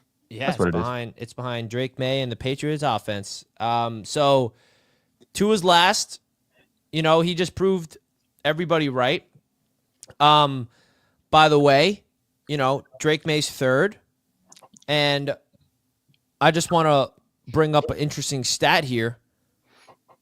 Aaron Rodgers was more mobile than Drake May. Yeah, for the first time in forever. I mean, look at that. 45 rushing yards for Mr. Aaron Rodgers. Even a broken clock is for right. you, Raj. That is You, brother. what it looks like when my boy Aaron Rodgers fully healthy, man. The guy's been playing with injuries all season. He would not tell you that. He'll never make excuses, but he's had a grade 2 strain. He was on the injury report all season. Now he's finally off the injury report, and this is what he looks like. He can move. I mean, we saw the game in person in Miami. I watched Aaron in person. I was like, whoa, he's moving around, you know, extending plays. When Aaron can do that, that's when everything changes, right? We saw that in week 3 against the Patriots, and then week 4 against the Broncos is when he got hurt. And then we saw a stretch of games where Rodgers turned into a statue. He couldn't really extend plays. Aaron is at his best when he can actually move around, extend plays, and pick up first downs with his legs. So that's what he did. And then first, definitely Josh Allen. I mean, what he did against the Detroit Lions was sensational. 4 total touchdowns. I was hopeful that maybe Rodgers could have more rushing yards than Josh Allen this week. But no, Josh Allen is that dude with 68 rushing yards, 2 rushing touchdowns, 2 passing touchdowns, passer rating of 122. As much as I want to be delusional, pick Aaron over Josh Allen, I would be purely delusional. So it's Josh Allen at first, Rodgers second, Drake May third, and then I forgot the guy's name that's in last. By the way, I would just like to say Drake May's left tackle, he had a 32 overall PFF grade coming out this week, and the center had a 0.0 pass blocking grade. That's how bad this offensive line is, just for reference. And this Jets left tackle, the Jets left tackle is a rookie, and he was the best left tackle in football. Actually pinned Josh Allen. What's his name? What did he change his name to? The edge rusher? Joshua Hines Allen. Joshua Hines Allen. Olu officially owns Joshua Hines Allen, man. It was pretty awesome to watch him destroy that man. Who did the Jets play next week, Richie? The Rams. So he's got to go against Jerod Verse. That's a good defensive line, but that is another week with a poor secondary. So Rodgers should be able to go through the air. It's going to be cold, too. Rodgers cooked in 2 warm games in Florida, so I'm curious to see how he does in the cold. Yeah. All righty. TV. Yeah, man, this was easy. Just like y'all said, Josh Allen was the best quarterback in the division by far. Very good game. I mean, there ain't even much to discuss. 4 touchdowns, all-purpose, 0 interceptions. Just a masterful job against in the greatest competition. Against the greatest competition. So big ups to Josh Allen being number 1. Number 2, I got to go with Drake May. Drake May, with his beat-up offensive line, threw for 83% completion percentage. The stats may have not have been better, but I thought that he was more effective, well-rounded in the game. And if you want to compare him to Aaron Rodgers didn't start cooking to the second half, all to Devontae Parker. I mean, not Devontae Parker, but Devontae Adams. Devontae Parker.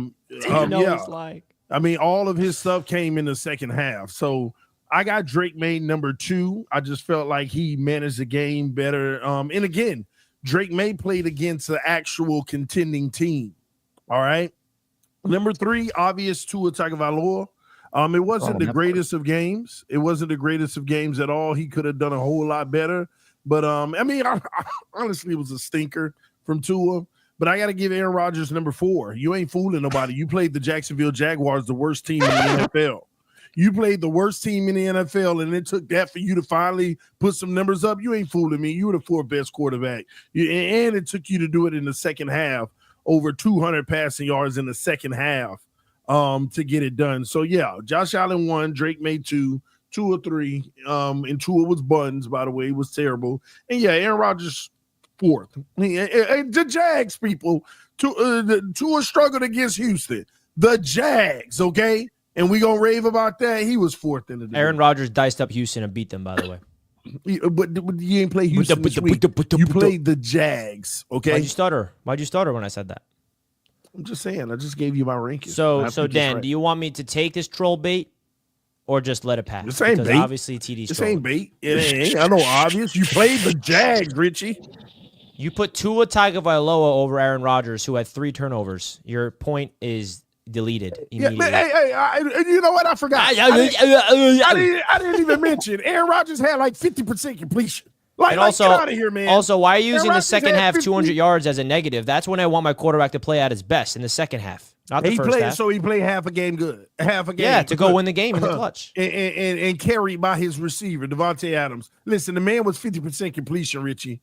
Like, it was 52 or something like that, percent completion. Aaron Rodgers didn't have a good game, y'all. He was bailed out by Devontae Adams. He didn't have a great game, but he had a way better game than Tua and Drake May. And that's not better than Drake May. Drake May was very efficient.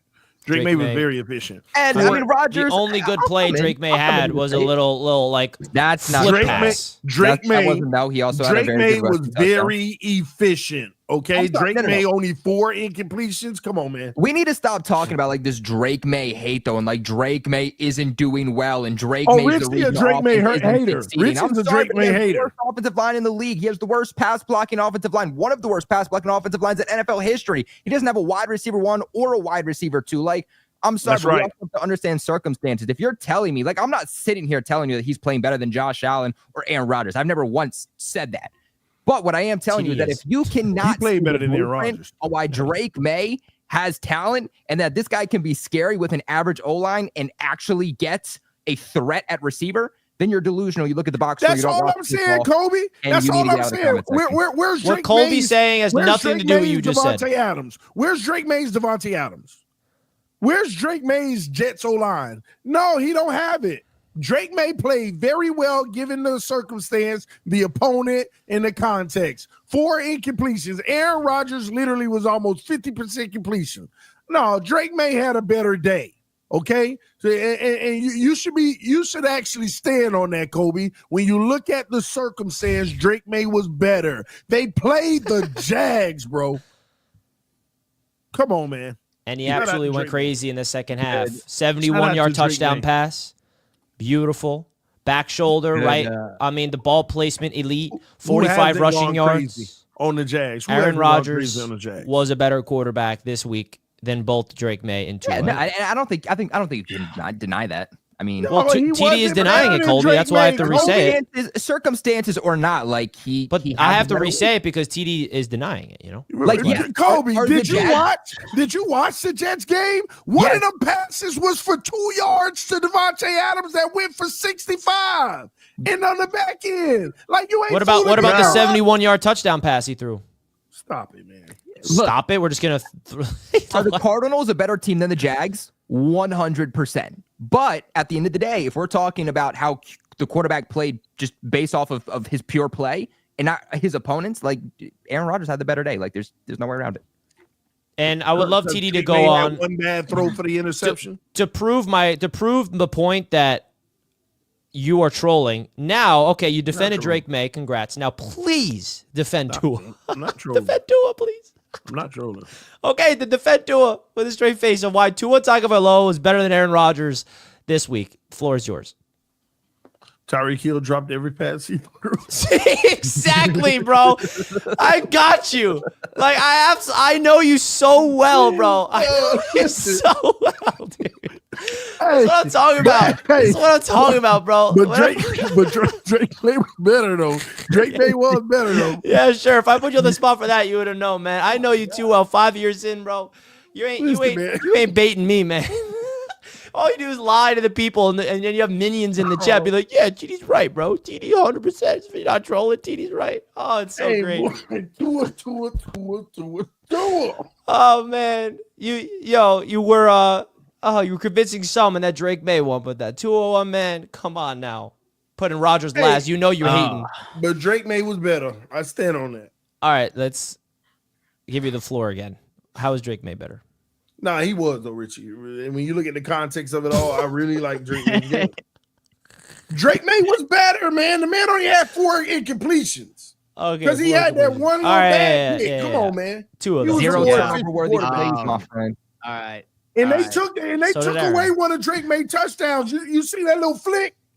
Did they take that away? No, that was a touchdown. That was man. Aaron Rodgers didn't have no pass like that all game. Beautiful play. You know who that went to? The wide receiver y'all been trolling all year. Pop Douglas right there, wide receiver 1. Look at him. Got Pop Douglas looking like an all-pro. Yo, watch out. Man. Watch out for Pop Douglas. All right, folks. The thing about Zach Wilson, though, is that dude never had it up here. That was his problem. Yeah. I know. Well, folks, Drake don't have that problem. Now, Bills fans, I do want to point out once again, since we ended up winning the division 5 times in a row, we have some special merchandise that just dropped in the store by itself. We have our 5-time AFC East Championship shirts, hoodies that just ended up dropping. We've sold quite a few of these so far. So if anybody is interested, none tonight though, Dan. I thought it would get some tonight though. Not tonight. If anybody is interested in going on ahead and copping one of these bad boys, Bills Mafia, I highly recommend you do so.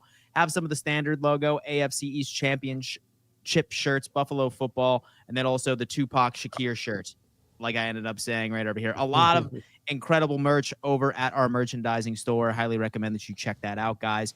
And then we also have a bunch of regular Roundtable branded merchandise as well as we scroll all the way down over here. Dan, you got to change the size of your window. Yeah, you're right. It's a little zoomed in real fast. There you go. Have some of this bad boys right over here, guys. If you were trying to support the brand that we are building, even the ladies, we have a sports bra right there. Look at that. And then a wake up and ball coffee cup, man. We got it all. A nice windbreaker, bro. I don't mess around. I was looking at that last night. Hey, that windbreaker fire though. I don't know why. I don't have that. Full zip. Oh my god! All TD does is just want me to send him stuff. That's all. It just gets all right, Richie. from the company. Selfish, man. I send you things, you don't even acknowledge them. I need that windbreaker. free stuff. Yeah, dude. All right, sick. Most definitely. I'm gonna go ahead and I'm gonna get myself that windbreaker because that is absolutely. You gotta send me a picture, bro, so I know if I should get it. Yeah, folks, certainly going ahead and grab a little bit of merch. And now we have to move on to our game previews, my friend. That Black Roundtable is fire. Grab yourself some, dude. Oh yeah, look at that. Shout out to my boy for getting all this too. I got Richie finally delivered. It's from King Cat. Oh yeah, Colby, I sent you yours. Did you get yours? I got something in the mail from you today, and I was like, shoot, do I put it under the tree just because I don't know what it is? Yeah. It's right now it's under the tree. Maybe I'll open King Cat. Oh, shout out to King Cat. Oh. King Cat. Where is King Cat? I feel like I haven't seen him in a minute. Yeah, this is from King Cat sent us these a minute ago. Just took me a while to send it over. Oh, by the way, I was evaluating the value of it, and I saw Jalen Waddle. I don't need this anymore. I mean, Jalen Waddle stinks. I don't want him around. Oh, my gosh. Oh, yeah. Where's King Cat been, by the way? I don't know. But King Lowski, he's buying some more merch. Shout out King Lowski. He did purchase mad merch last week or 2 weeks ago. He did buy quite a few. Yo, King Lowski, do me a favor. When you get that merch, take a picture of it, man. Tag us on socials. We appreciate that. Tag us and let us know. And show up to the next event running from this heat. Dude, this is just a wonderful, wonderful situation over here. But all right, guys, like we said, this division has its share of matchups this weekend. And the first one that I would like to discuss is one that's pretty interesting. I really don't know who I'm going to pick. I think I'm going to have to wait for TD's analysis here, but it is the Miami Dolphins welcoming the San Francisco 49ers. That division, NFC West, has been having the worst luck on the face of the planet when it comes into injuries. San Francisco has been showing its share of struggles, but they did win pretty big last weekend. TD, thoughts, your initial thoughts on this Miami Dolphins and San Francisco 49ers game? What do you got? It's simple. The Dolphins losing. Wow. Yeah, their defense is going to work a number on our offense. And maybe our only saving grace is that I'm finally, for the first time this year, picking against us, so we might win. But I just don't see it. San Francisco is a better team. They can beat a good team. They just been tripping. And I think that their defense is just going to cause our offense just too many problems. They're going to play that same type of Houston defense, clog the middle, force the outside throws. They're going to be opportunistic. Look for Tua to turn the ball over. So that's what it is. I don't even have to go too in depth with it. Yeah, we losing. Damn. All right, Rich, what you got on this one, man? Yeah, I mean, Tua.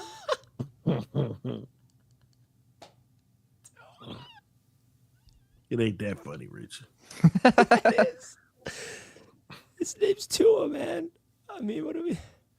Niners. Brock Purdy is even better than Tua. That's when you know. I got San Francisco coming into Miami. Or honestly, I can see the Dolphins winning this game just to convince themselves that Chris Greer's their guy. Mike McDaniel's their guy. And they're like, let's run it back. Let's bring the boys back. It's their guy. Yeah. Apex Predator. High on cocaine. Dude. Load that movie up. Is this really, do I have to break this game down? The Dolphins, man, gotta get routed, bro. Ran all over. You wish this game meant something, TD. I know you do. Where were you 3 weeks ago? Run the table. Tua, MVP, better than Josh Allen.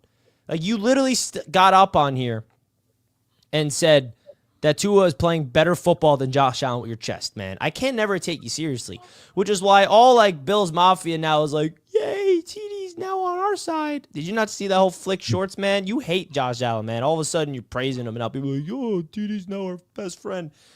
You said that Tua was a better quarterback than Josh Allen, and I was the one defending Josh Allen. Yeah, you did. You said in a 4-week sample size, Tua's playing better football than Josh Allen. That was true, though. No, it's still not true. No. And I went out there, and all I did was defend Josh Allen and said that was ludicrous, right? And Bills Mafia forgets that, all right, that I had Josh Allen's back in that debate because Tua never played no better football than Josh Allen. Never. He was better in that 4-game stretch. No, he was not. He was. Because I can use the same thing you use against everybody else. Who did Tua verse? All you said about the Bills all season, yeah, well, Josh Allen, the Bills haven't beat nobody until they beat the Chiefs. Who did the Dolphins verse in those games that you were hyping them up? Nobody's. So stop. You're a flip-flopping content creator. You're a hypocrite, and it's fully exposed. 49ers. Damn. I feel like half of that was just that TD. He was better. Yeah. Like that wasn't an analysis on the game. That was just the roast of TD. Just fuck you, Richie's taking out his frustration with the Richie Jets being on very me mean to TD. because the Jets can't beat the Dolphins, so he taking his frustration out on me. The Jets okay. actually are going into a retooling mode, whereas the Dolphins are stuck. No, y'all not. No, y'all Mud. not. Y'all running Yeah. it back with Aaron Rodgers. That ain't retooling. No, brand new GM, brand new head coach. That's called retooling, man. So y'all got Super Bowl aspirations. What did you have? Playoffs. Super Bowl. All you say Super Bowl. Super Bowl. Playoff. At least I didn't say Super Bowl 5 years in a row like you. At least I only did it 1 year, maybe All 2. right. So for me, man, I'm probably gonna have to go with the San Francisco 49ers as well. While they are injured on the offensive side of the ball, and Miami's defense has been overperforming, it's been doing a bit better. I'm gonna have to go with the San Francisco 49ers just based off of the defensive matchups. I think that the pass rush is going to be there. I think Nick Bosa should be back at that point. Yeah, give me the San Francisco 49ers over the Dolphins. Colby, thoughts? I think this game's actually going to be closer than people are giving it credit for. Like, we're just writing this game off like it's the San Francisco 49ers of 2023 and 2022 and 2021. Like, it's not. The 49ers are one of the worst teams in the NFL. They absolutely pound on bottom tier teams, but I wouldn't say that the Dolphins right now are bottom tier. Like, I wouldn't say you're bottom 5. You're not good. You're not going to the playoffs, but you're not bottom 5. Like, let's put a little bit more respect. Like, here's the Patriots. Here's like the Seahawks. And then you have, of course, your like Lions and your Bills. I would say you're a little bit below where the Seahawks are. So you're not where the Patriots are, but you're not exactly at middle either. You're like just between two of them.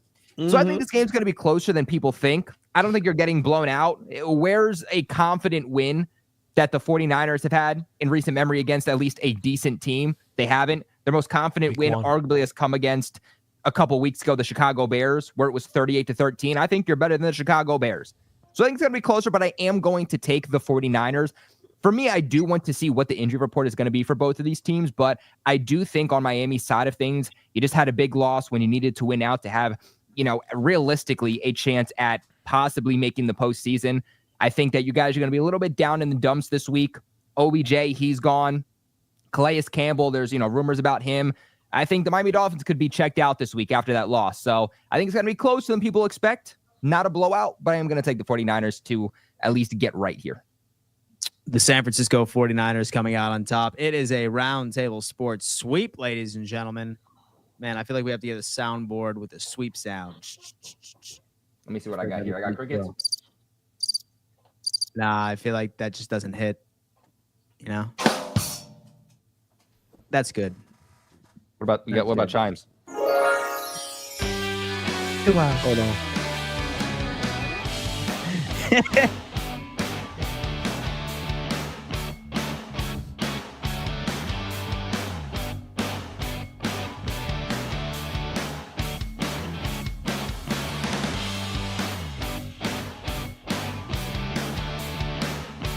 Yo, listen, have we added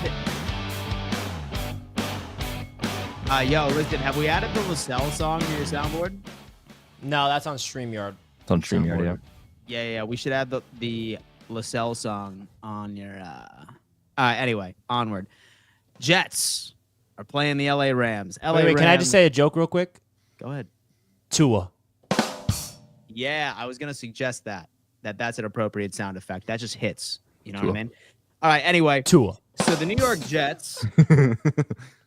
York Jets are about to face off against the LA Rams. Just 2 weeks ago, they put up about 40-something points against the Buffalo Bills, and then they played perhaps one of the worst football games I've ever seen in my life against the San Francisco 49ers.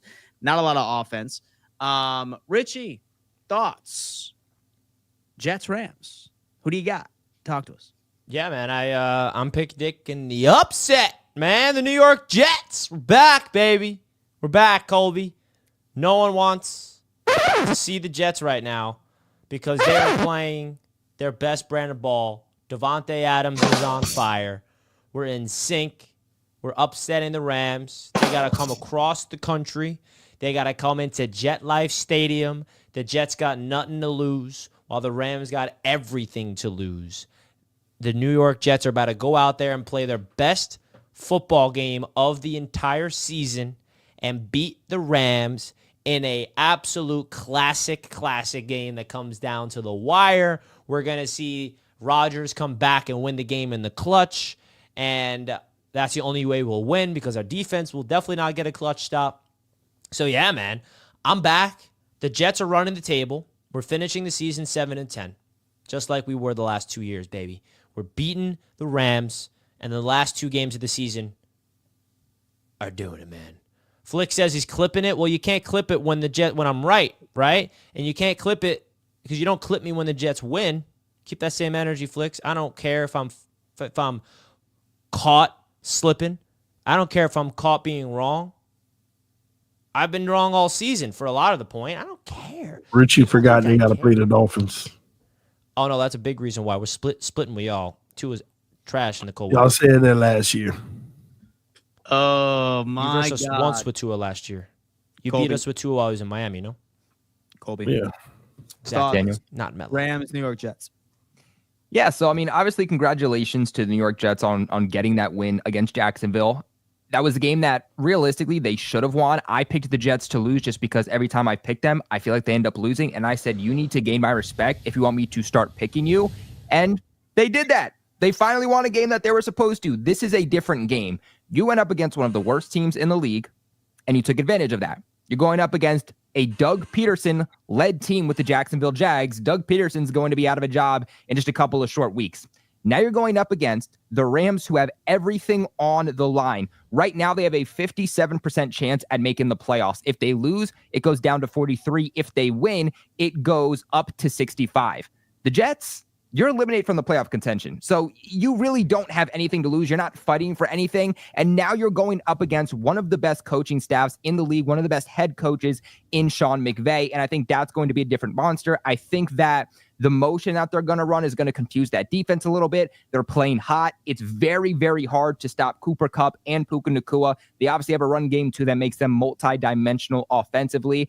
I think it's going to be a closer game. I don't think you're going to get blown out. I think this is another opportunity where Aaron Rodgers is going to be able to cook downfield. Maybe another big Garrett Wilson game, maybe another big Devontae Adams game, because the Rams have a very, very good pass rush. They have one of the best defensive lines in the league, led by rookie Jerod, but that secondary is collapsing on them. It has sucked all year long. They've tried to find answers throughout the season. It's just not worked for them. So I think this game will be closer. I think Rodgers will be able to cook through the air, but I do trust the Rams a little bit more with everything on the line. So I'm going to take the Rams.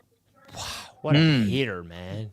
Hey, look, you lost to the Dolphins 2 weeks ago. You got one win against the Jags. Now it's like they're back. No, dude, you're a hater, bro. Sorry, dude. I'm sorry, so dude. what about you, TD? We got the Jets. We got the Rams. TD knows the vibes. Let him know, TD. Yeah, Jets gonna win. They're at home, and Aaron Rodgers playing better, and they're gonna keep on doing that. There we go. Now we gotta wait. Now we gotta waste time all Monday of commentators saying, "See, this is the Jets we were looking for," and all this and that. But they're a little too late. But what they're going to do, they're going to make a case that has the entire media saying they should run it back. And that's what's going to happen. The Jets are going to win this game, and it's going to open some people's eyes. Yeah, they got this one probably 27-24. I'll tell you what. But you said Rodgers wasn't good last week. It wasn't. So why do you have them winning this game? Because he'll be good. Because he sees that he will improve. He will improve against us. So, Aaron Rodgers threw for over 300 yards 2 weeks ago. Still lost. Yeah. So we have 2 weeks in a row of Aaron Rodgers going out there and actually looking competent, actually looking like the quarterback I think a lot of Jets fans would have hoped that he would have become. This Rams defense is not good. All right? It is not good. Although they beat the Bills a couple of weeks ago, they still ended up getting 40 points against them. I think the game is going to be relatively close. I think Matthew Stafford is also going to have a pretty solid game against your defense. I think it's high scoring, actually. I think it might be like high 20s to high 20s. But, again, I just don't trust the Jets. So I just have a feeling that something terrible is going to happen, or there's going to be some questionable coaching call that allows the Rams gain an extra possession or something, maybe botching clock management. Who knows? But give me the Rams 28, Jets 27. Hater, bro. 1 point. 1 point. Hater. Yeah, a 1 point deficit. So what's with this Jets worst case hate? scenario? Well, What's with this Jets love? well, worst case scenario, go on ahead and just take the What? plus points for the New York Jets. In fact, I'm actually curious to see what some of these numbers are for the games over on BetUS, guys. As a reminder, BetUS is a proud sponsor over here on the Roundtable Sports Network, specifically AFC East Roundtable. And as I've said in the past, the AFC East Roundtable and BetUS, BetUS is matching 150% of your first deposit all the way up to $2,000 and 125% of your second and your third up to the exact same figure, as long as you use code YouTube150. Okay, so the Jets are +3 underdogs at home. I would take the Jets +3 and the LA Rams money line. You're welcome. Damn, bro. That's what I'm doing. If you guys want to make some money on parlay. BetUS, man, Solid avoid the little Jets. Parlay. Solid little parlay action, folks. Go on ahead and dive on into it. I'm curious about the Bills and the Pats game, too. I'm not. I think this is sorta one wanna of see the the only line. times where you guys are favored by like plus 14. It's insane. Understandably, but insane. See, plus 14. Wow. Yeah. Wow. I think it's the third time this season that's been done. That's pretty nuts. That's pretty nuts. I'm not gonna lie. Damn. That's low key pretty. That's low key pretty cray cray. If you ask me. Cray cray. If you ask me. All right. So that's a great segue because the Buffalo Bills are playing the New England Patriots on Sunday, and the game was flexed so to a 4:30 p.m. and they took the Dolphins out of that time slot and they replaced it with the Buffalo Bills and the New England Patriots. Tua. All right. They gave Doing y'all that the slot. information- Yeah, they gave They us. picked Drake May over Tua, Colby. Woo! They did pick Drake May. Look at that. That's when you know. Josh Allen versus Josh Allen Jr. Right, are going to be facing off Versus Josh on Allen. Jr. I like that. damn right, Sunday. relax. That's why it's Relax at there, 425. That's why they No. flexed it. 'Cause they Relax said, there, Dad. All right. Hey, listen, I'm just trying to hype him up. That's it. I'm just trying to give him some sort of victory. Here's the deal. It's true. So here's the deal. Baby This Allen. Buffalo Bills team, fun fact, and Bills fans be very proud of this because this is a feat that has never been accomplished by any team in the NFL ever. If the Buffalo Bills score more than 30 points, they are the first team in NFL history to go 9 consecutive games scoring more than 30 points. Come on, So Kobe. I think You better score 60, so let's go. History, think- baby. that this Buffalo Bills team is going to break that record. That is a real record, and it would be absolutely insane At if home. we were to do it. Now, here's the biggest question from what I understand, and I'm sure that Colby probably agrees with me, and I'm trying to keep this as respectful as humanly possible. But like we have a couple of players that have been banged up defensively. Specifically, both of our safeties, our starting safeties, and Taylor Rapp and DeMar Hamlin. We had Matt Milano go down with a groin injury last week against the Detroit Lions. And then I want to say it was Dorian Williams as well. And then a couple of other defensive pieces. All of them were listed as limited today, folks. But I threw out the idea that I honestly have zero desire to start any of them. And to be completely honest with you, I look at this Patriots offense, and they have not scored 30 points once this season.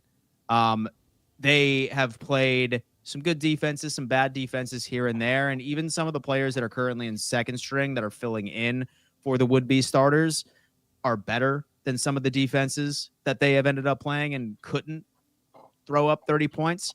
So I think that we can really rely on our pass rush defensively for this Buffalo Bills team to create some turnovers or to go on ahead and create some punts here and there. I'm not concerned about our defensive injuries. I think this is something where we really need to put at the absolute utmost importance is the health of this overall squad. Have to get this done. I think that this Buffalo Bills team really exposes the defense. I think it's going to be, well, first off, I will say that we will cover the spread. Give me 35, Pats 10. 10. Interesting. Yeah. So Drake May has a bad game? No. In your eyes, Dan? No, it's not necessarily a bad game. He can put up the production well. and have the team let him down. 10 points. Yeah, I think he'll do well, but I just think that they struggle in not necessarily points. I see the bar. Yeah. No, but again, Rich, we have to understand too is Drake May over the last 2 weeks has had zero turnover worthy plays, but still has had interceptions in critical moments because his offense around him is letting him down. So he can drive down the field, the offense can still let him down. It's things you have to look into. But what I'll say is the Patriots have had a lot of reinforcements come back in recent weeks. You get Jabril Peppers back, you get Kyle Duggar back. That was one of the best safety tandems according to PFF over the last couple years. Patriots have had one of the best linebacking cores in the NFL over the last couple years, according to PFF, both of which that have let them down. You have Christian Barmore, your star defensive tackle, returning from blood clots. Didn't really expect a lot from him coming back, but he had 20-some snaps last week on the defense. It was like 26, 27. He had 0 quarterback pressures. The reinforcements that this team is getting back is not helping them. Now, the Patriots did activate last week, coming out of their bye week, their rookie right tackle in Caden Wallace and their left guard / center, Cole Strange. They didn't play last week. Will they play this week? That is the question. For me, these final few games for the Patriots and really what this whole season has been, but especially in these final 3 weeks, is not wins or losses. Patriots play the Bills, then the Chargers, then the Bills again. It's based off of player development. Can we see enough from these players to say, hey, we have at least something that we can build on with the offensive line, something that we can build upon on defense? And if they can do that and at least play competitive football, even though it's probably going to be a loss, I don't care. This scares me, though. The Patriots sometimes can play close games against the Bills. I mean, they got one last year. They got one in 2021. For some reason, the Patriots have had an easier time beating the Buffalo Bills than they've had the Miami Dolphins. But anytime that the Patriots, since 2019, 2020, anytime the Patriots have been able to beat the Bills and get the upset, it comes at Gillette Stadium. This is not at Gillette Stadium. If the Patriots are going to somehow pull out this miraculous miracle win, it would come week 18. It's not coming this week. This is a guaranteed L for the Patriots. Again, it's all based off of player development. I think the reason that the league flexed this game to 425 is because they want to see Drake May against Josh Allen, two very, very similar quarterbacks. But I think we're getting blown out. I think we are getting our absolute doors blown off of us. And I'm going 42-12. Damn. 42-12. Damn. Worst loss on the season. 42-12. And the Jerod Mayo fire discussion gets even hotter. 4 field goals. So 4 field goals. That's tough. Wow, dude. Colby has no faith. So Yeah, Josh Allen playing MVP football. Like, what does my defense show me that they're gonna be able to get a stop? They just haven't. Yeah. It's that, and so this Buffalo Bills offensive line is not like let up a sack in like 4 weeks. It's crazy. And we have one of the worst pass rushers. So there you go. There you go. Shout out to the squad. All right, Richie. Bills, Pats. What do you got? Talk to me. Yeah, I mean, it's going to be, Massacre. Josh Allen's going to be an apex predator. Oh, I'll go there. Now, I wouldn't recommend being high. Damn, I don't know if Josh Allen would be smart to be high on cocaine heading into that game, but I think that he's going to be looking like one. He's going to go out there and get like 7 touchdowns, 1 receiving, 1 probably on a kick return special teams touchdown at this point. I did just see a snippet where Josh Allen, I see Josh Allen now. I've caught on. I've caught on to him. He told Khalil Shakir in the huddle, hey man, this is supposed to be a handoff to you at the goal line. I'm going to pitch it to you so I get credit for this passing touchdown. Josh Allen's padding his stats for the MVP. No. There was a play that was supposed to be a handoff to Khalil Shakir, and Josh Allen is posing it like, oh, I asked Shakir what he wants. BS! He asked Shakir what he wants. Josh Allen 100% was like, hey, Shakir, he probably asked Shakir that, so he was hoping, yeah, Shakir, come on, just say receiving, right? What do you want? And what did he do? Instead of handing it off, he pitched it at the 2-yard line, which adds to the total touchdowns. Bro, you are reaching. Oh my God! I caught him. Is this real? Did that really happen? I just saw it. I'll send you it. Josh Allen asked Khalil Shakir, what do you want? This is supposed to be a handoff. That was the play call, a handoff. And then Josh Allen asked Khalil, what do you want? You want this to be a rushing or receiving touchdown? Knowing Shakir would definitely say receiving, what Josh Allen knows, that'll give me a passing touchdown. I caught on to this guy. He knows. You're digging a little too deep now, Rich. Oh, I caught on to Josh Allen, man. You're digging a little too deep there, buddy. No, I ain't, man. I'm not making it up. I don't think Josh Allen cares about MVP. I think that man just wants even his coaches called him out. He's like, yeah, all right, on the sideline. Josh's like, no, I swear. Even his coaches were like, okay, Josh, we see you. I'm not making it up. That. I'll send you a TD. But I don't blame him, man. Run it up, Josh Allen. Go for it, man. At the 2-yard line, he's like, hey, that's what I mean by like, oh, but Josh Allen, total touchdowns. He's selfish. He needs all the touchdowns for himself. He can't just hand the ball off. He's got to be involved in everything, okay? Come on, Josh. You're better than that. And so I'm noticing a lot of Bills fans backstage, so I'll just let the Bills fans take care of you, Richie. I'm not afraid of nobody. All right. TD, quick Bills Pats, and then let these dudes in and discuss. And by the way, Bills fans, if, for example, you want to tear into Richie, just join the Patreon. Links in bio. Yeah, I don't even know why we discussing this game. Bills by a million. I just really want to see Drake May go out and have a competitive game against the Bills, and that would be a win. So that's pretty much it. He's been playing competitive football. It's just like there's nowhere for him to go. Either he gets the snap and he's immediately pressured and he's getting sacked, or he goes to his receivers and his receivers catch the ball and fling it up in the air. No, I'm not done with that. Yeah, bro. I'm just saying. Joe Brady versus the Bills. Joe Brady's in the ear, Josh Allen. Hey, hand off to Khalil Shakir, and he's like, nah, man, that doesn't give me no touchdown. Khalil, what do you want? Receiving or rushing? Come on, you say receiving. I got you. Toss. It's great. You don't That's even awesome. need to compete for MVP. Josh Allen's got it in the bag, whether that touchdown happened or not. Let's be for real. Oh, it's not if Lamar Jackson runs the table. Let's be for real. Man. It's secured. Not if Lamar Jackson runs the table. It's secure. I don't know why y'all saying it's secure. Like if every Lamar time Josh Allen have a great game, Lamar on the other side throwing 5 touchdowns. Josh Allen beat the 2 best teams in the NFL. And Lamar beat the Bills. What's your point? And Lamar lost. Yeah, Lamar still beat one of the best teams in football. The Bills beat 2. If Josh Allen beat the best 2 teams in football, doesn't that make the Bills the best team in football and Lamar beat them? Yeah, you're looking into it too much. You're like, all right, well, if 1 + 1 is 2, but you divide the 0 and that 0.0 is times by 5, then is really 1 + 1 actually 2? Like, you're looking into it too much. If Lamar runs the table and wins the AFC North, Lamar that's actually going to be a debate. Won the head-up matchup. Yeah, y'all just take it now. Is that not true? If Lamar runs the table, I'm not saying he's going to win it, but it's going to be up for debate if he does. His stats are better than Josh Allen, literally everything. And if he wins a division, that's the only thing that he's missing is winning. I feel like we get into this debate sounds every oddly single familiar last year. Well, how many picks did Josh Allen have last year, Dan? No MVP's winning it with 18 picks. I'm sorry. It has nothing to do with that. He scored the most out of everybody. But he had 18 interceptions. There's no MVP. And here's the crazy. He scored the most. Crazier part. To go Lamar 18 Jackson.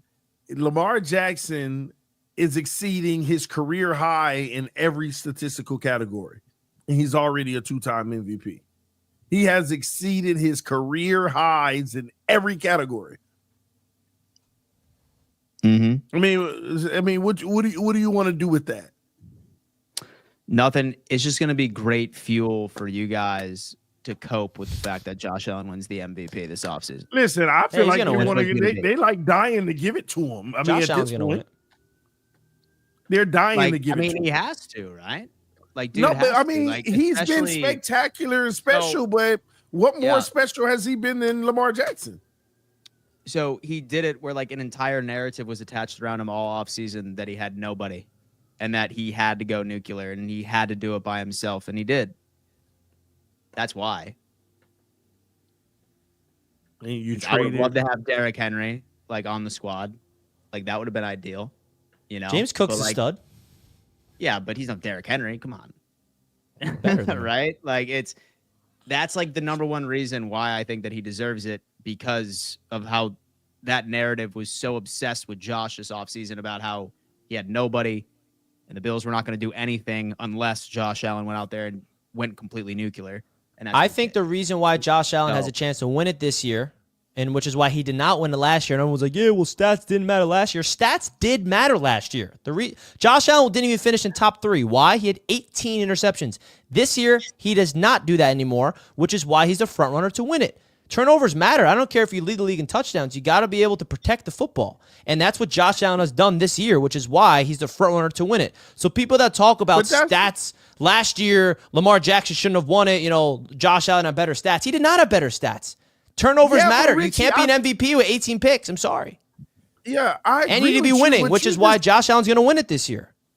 But you're making the whole point of why he still shouldn't win it, though. That's the crazy part. Lamar still has the stats and less turnovers. No, the only way Lamar can steal it, TD, the only way Lamar can steal it from Josh Allen is if he runs the table and wins the AFC North and plays MVP caliber. That's the only way he has a chance, Lamar Jackson, to steal it from Josh Allen. We have yet to see that. I get that. What's going to hurt him? He's not winning the MVP as a wild card team. That's just a fact. Winning also goes into it. But here's the deal. What's going to hurt him is those losses against the Raiders and the Browns from earlier this season. And who you lose to? See, the Browns was a divisional opponent. That happens. Who you lose to then? So we lost to 2 playoff teams. That's what it was. It's about strength of opponent. Yeah, I'm just asking you to name the Buffalo Bills and the Houston Texans. I just don't remember. And the LA Rams. Like all teams ended up coming into it. So, but that was at the beginning of the season. And so I know. Yeah, but if the Rams finish with 12 wins, no one's going to look at those games. The Rams not finishing with 12 wins. Ravens.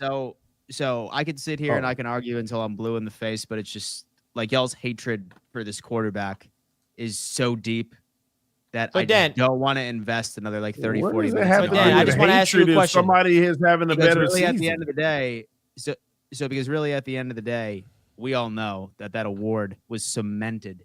It was cemented. The name is already carved in the trophy, boys. He's going to win it.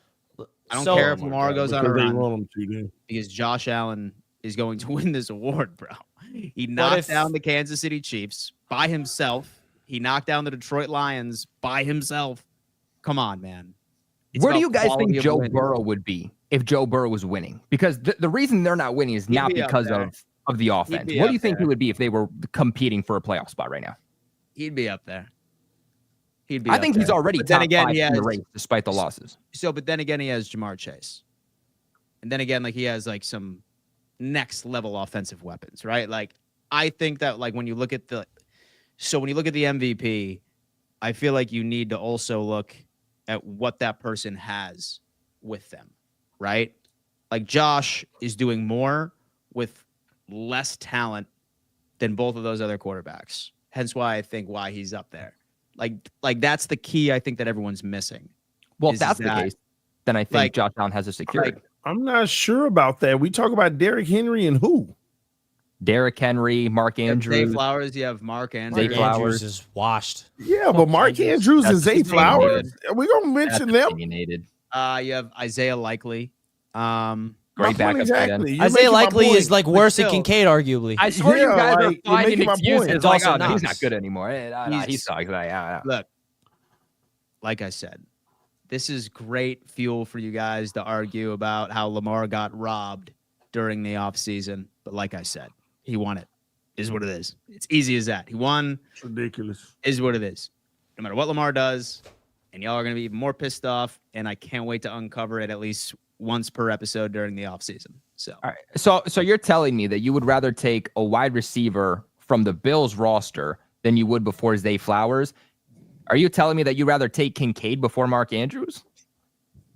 Kincaid's a stud, dude. Didn't you hear the offseason hype for Kincaid? Hey, next Travis Kelce. I ain't going that far, but come on. Yeah. All right. Anyway, all I'm saying is it's going to be a debate. It's not going to be unanimous MVP if Lamar runs the table, wins 12 games, because he's going to have the better stat line than Josh Allen, have a few less wins, and won the head-to-head matchup. That's all I'm saying. It's not going to be unanimous to Josh Allen. In a much tougher division. And that's an if, by the way. That cannot happen. Lamar can lose this weekend, and then my entire thing is wrong. So all I'm saying, it's an if. We do this every week. So the Yeah, we have Pittsburgh to. Steelers to the Baltimore Ravens is the Buffalo Bills to the Miami Dolphins. So the Steelers are going to beat the Baltimore Ravens on Sunday. Are you? Anyway. Yeah, but you're setting yourself up, Dan, because if it goes the other way around, you're actually just making the case of more while Lamar should be it. Because if Lamar win these last three, I don't understand how Josh wins it.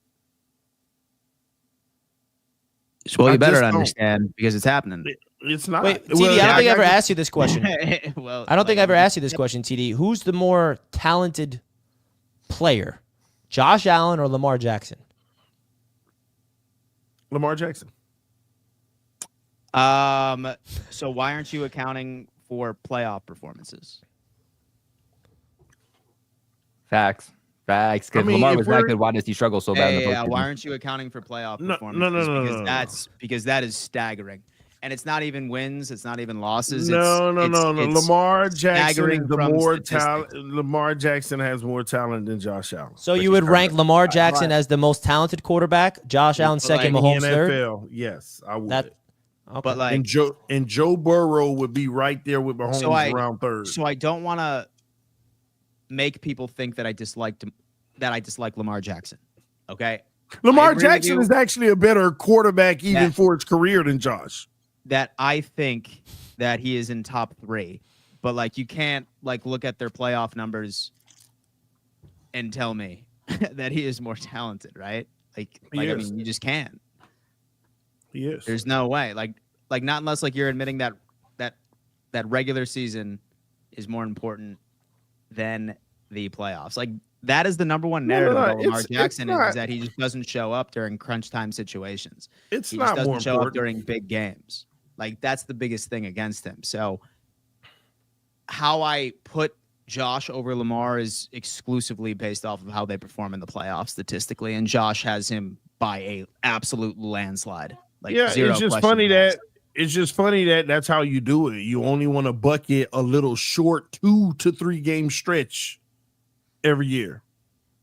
You want to bucket a 2 to 3 game stretch. I understand the importance of it, but that's going to define what makes a player better. Just those 2 to 3 games. No, that's crazy, man. It's much more than that, though. It's much more than that because, like, when it comes into it, like Josh Allen has also led his team to the playoffs more often than Lamar Jackson. He's had more playoff games than Lamar Jackson. So the amount of games also speaks to it. And I'm not trying to say that Lamar is a bad quarterback. Hold on. I'm just saying that I get the games, but you got to back up. You say he led his team more times to the playoffs than Lamar. I would disagree with that. He may have won one more game in maybe like 2 years. So Lamar has led his team to the playoffs 5 times, right? Let me look this up. I would assume Lamar led his team to the playoffs like 5 times. Here it is right here. 2018 playoffs, 2019 playoffs, 2020 playoffs, 2022, and 2023. 5 times. He has 7 playoff games. And so what is the record of the Ravens when he's starting?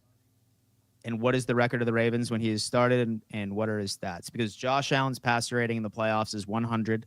He's thrown for 2,723. I'm not disputing the stats. We know that. We know Josh Allen is amazing. So if you want to bring up the playoff stats, how is Josh Allen more talented than Mahomes? Then I forgot. Dan brought that up. I know, but if that's Dan's argument with the playoff stats, I don't know. Yeah, I don't just use the playoffs to determine who's better. Not at all. Behind that, so the reason behind that is that what's happening? You froze on us, dude. You good? Who, me or y'all froze? You froze for us. Now. Maybe we all froze for you. I think you're good now. You're good now. Yeah, you all froze for me for a second. Here, hold up. That's some weird stuff. Yeah, a little laggy. Hold up. Damn, TD, you cooked him. Yeah, that's all it is. Yeah, my computer's absolutely bugging out. Hold up. And by the way, I take that my back. My computer's bugging out. I take that back. Lamar been to the playoffs 4 times. All right. Listen, I had like way 2022, he got hurt. Yeah. He led his team to the playoffs, but he actually didn't play that playoff game.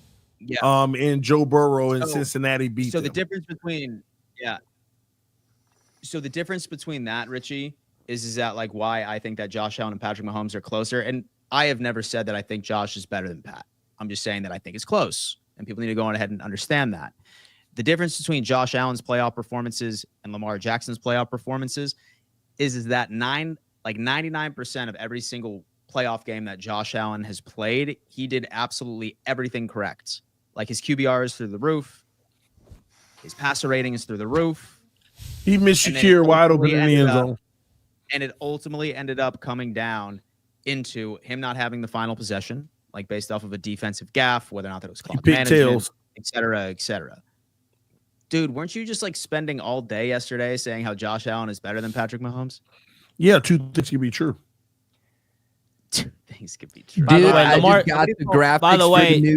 Lamar Jackson's not better than Mahomes either in talent-wise, by the way, TD. Yes, he is. You done lost every bit of your mind.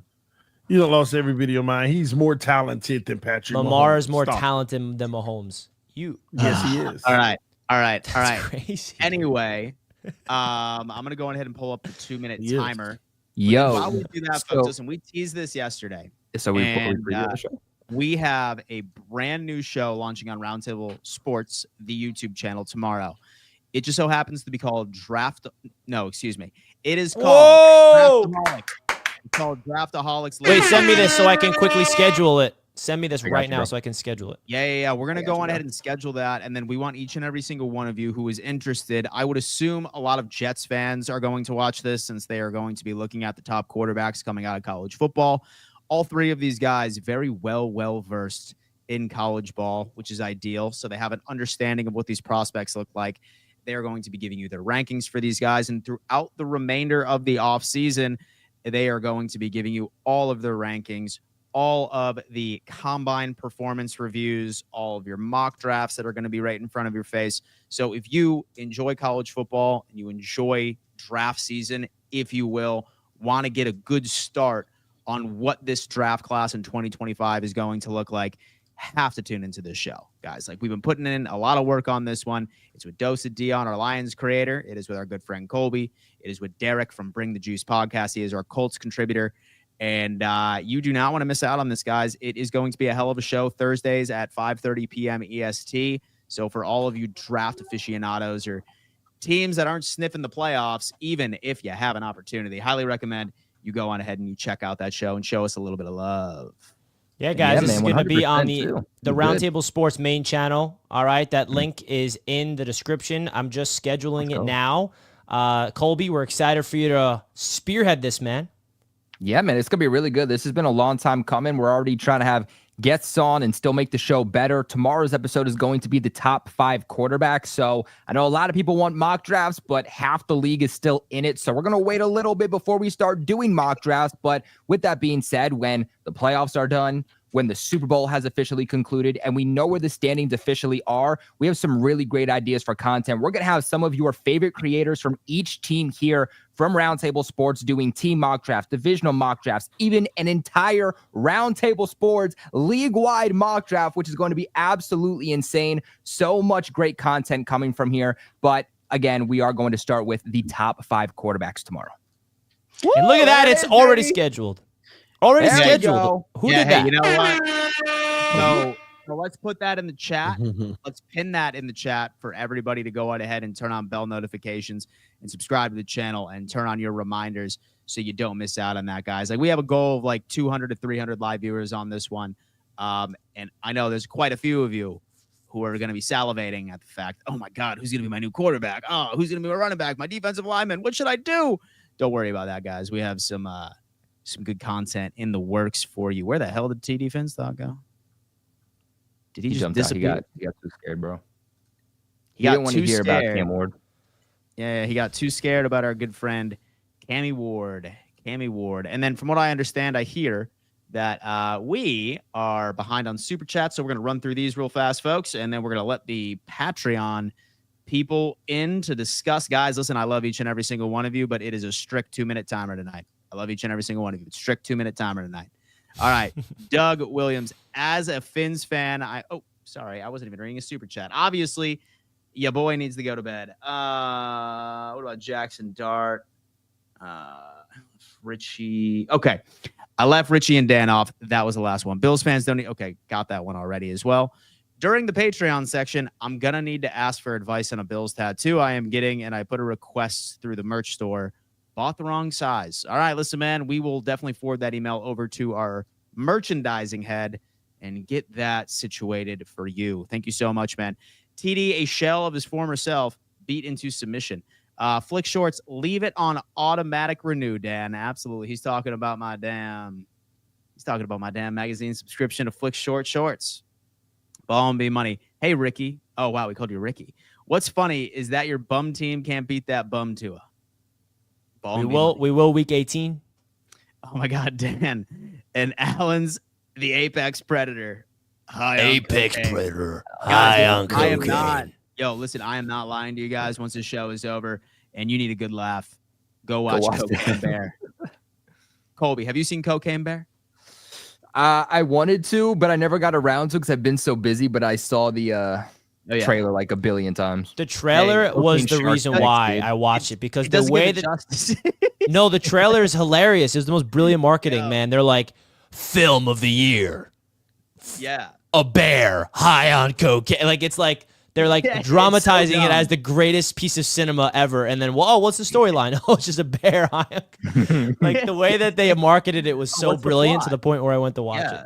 Yeah. I thought it was going to be like some some super low budget indie film that like would have went to like the Calais like film festival. But nah, it was just some dumb shit. You know what I mean? TD, don't be down on the Fins. You guys are ahead of the Jets. Fins have their franchise quarterback. Jets. The Fins got their franchise quarterback. Excuse me. Since JFK.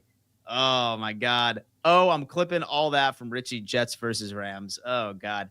Have Hootie and Blowfish Dolphins make me want to cry as a soundbite. It's guaranteed to get a lot of use. Tua is on a long-term contract. Jets playing for pride, but Jets don't have pride. Flicks is coming in. 49ers versus Fins game is still 425. It's not flexed. Really? No, it's flexed. It's definitely flexed back to 1, I want to say. Dan, what we don't realize is that if Lamar wins it, he'll have 3 MVPs and only 2 playoff wins to go ahead and get Lamar his regular season Super Bowl award. Ooh. Slippy Al is coming in saying Shakir wants a receiving touchdown over a rushing for contract negotiations. Burrow had to go for broke to the end of the game. Josh always has to sit. Slippy Al. Of course, TD cares about regular season performance. TD stacks moral victories. It's why he was so upset last week. Tua couldn't give him one. Yikes. Seriously, where did TD go? I'm calling him right now. Oh, let me expose his phone number. Remember, he did that to me once, by the way. I'm not going to do that to him. I'm a good friend. I'm a good friend. He did that to me. He didn't answer, though. Why didn't he have your name in the contact? He just a phone number. Yo, that's what happened. He called me, I didn't answer, and it exposed my leave a voicemail for. Oh damn! 5. And then and then all I had was Dolphins fans just spam me saying the craziest things. Like I don't even want to expose what they were saying because I was like, damn, I didn't know you guys were that rude. So with their feastable fingers, like sitting on their race car, God, sitting there just sending you a bad. They were saying some crazy things. Oh, man. Listen, stop bullying Richie from your race car beds, little boys. Keep it coming, man. I don't care. All right. Anyway, let's go ahead and knock this out. Just imagine it was me. Richie goes to put in my number one day, and he's like, wait a minute. Exposed. Oh, here's Colby's number, by the way. 942. Oh, Dan's got it ready. Dude, always, baby. Go ahead. Where's TD, bro? He's running from the smoke. Yeah. We've had the private chats like debating who goes first. I don't know who. I'm just bringing in by order. Who came in the order they arrived. That's the order backstage. If you're wondering what the order is the order you arrived. Hello, fellow brothers. What up? Dan, I have a favor for you, and I want this favor for all Pats Nation. Sure. I want Josh Allen to dissect the entire defense so that Robert Kraft can go to the office and ask DeMarcus Covington to go, because I don't trust my defense at all. And I gotta say, Dan, that game against the Lions, it was actually more like a final exam for your Bills, and I gotta say you aced it really well. Thank you. Even though it was a shootout. You guys Because smart, I know your schedule looks more easier than the Patriots schedule because we got you two twice, and I predicted that the Bills will put a 60 burger and a 70 burger on the Patriots unless Drake May can come up with a miracle. That's some college stuff right there. And do something else. Damn. But yeah, and then we got the. So the good thing is, and then I will pause since I am yapping because I want to be respectful of your time. There's a strong possibility that the Bills may rest all of their starters on week 18 if the one seed is completely out of reach. So could get us in Foxborough if, for example, we have all the starters out. So something to consider. That's what I told you, Dan. I said week 18, watch. So we might play Mitch Trubisky on week 18 if that's the case. Some Mitchie biscuits. Yep. Okay. That's all I need to take care of. And Richie, I got to tell you, there's two things that you got incorrect. One, the Jets will not beat the Rams as the Rams are more well coached, and I trust Matthew Stafford more than I trust Aaron Rodgers. Two, I don't tolerate the Drake May hate, even though I will exclude the Tua hate because I don't like Tua because he is a broken down man, and since TD is gone, Tua should be dead last because Tua had a piss poor performance against the Texans. So I gotta say, I would rank Josh Allen first, Aaron Rodgers / Drake May, and then Tua dead last. That's all I gotta say. That's where you lost me, DTR. It's not / Rodgers above Drake May. Bruh. DTN, we love you, brother. Thank you so much for coming on in. Enjoy the flip touchdown. And sharing that, baby. Flip touchdown. Oh, we did, baby. That's Pat Mahomes right there. We said, ooh. That's Zach Wilson. Oh, all right. Yeah, you wish it was Zach Wilson. Hey. You keep putting this connotation on him, on Drake May, like, oh yeah, well, bro, you're literally calling. You're saying he did a Mahomes play. Give me a break, bro. Relax. He's Mahomes. I'm yeah, not you are. Mahomes, but that was a Mahomes-esque play right there, baby. That's Mahomes-esque play right there. Zach Wilson baby. was making Mahomes-esque plays his whole rookie year. That's all I'm saying. You know Just why relax. Zach Wilson sucked? Was because he was too busy sucking on his mom's friends' mommy milkers to actually care about football. That's the difference. Yeah, watch Drake May, man. We're going to see a report, man. Drake May, all of a sudden, the next MILF hunter. And you know what? Watch if he it. does, that's my quarterback. Dude. That's my quarterback. Oh, that's some good shit. See what I mean? It didn't work out for Zach. So you want him to do that? All right. No. Hell no. Let's bring him on in. What's up, guys? Sexy like a chocolate strawberry. Whoa. Uh-oh. What you got for us, man? You got full screen. First of all, I don't want to be full screen. This is uncomfortable for me. All right, you got it. Sorry, man. You got me excited. So I'm getting a tattoo right here. Okay. Now I need to know, am I just going with the Buffalo Bill symbol and just says Buffalo Strong? Uh-huh. So where's it going? My bicep. I'm not going to show off my bicep. Oh, it's on your bicep. Okay. It's on my bicep. Is it going to just be the Buffalo Bill symbol and say Buffalo Strong, or should it be the Buffalo Bill symbol and say Hey, hey, hey, like the song? What about Bill's Mafia? So let me tell you what. I like the hey because it's more unique in my eyes. Okay. Right? That's what I was more thinking. Unique. I feel like Buffalo Strong. I feel like it's been overdone. Okay. I'd probably go with the hey. That would be fucking. Dude. Okay. I'm going to go with that. Okay. Dude. What you do, full screen me there for a second. Full screen me there for a second. What you do is that you put there you go. Oh, and then hey, right there, dude. Like that. Whoa, Yeah, I was trying to flex the guns there. Oh, for a second. dude, bro, this is Yeah.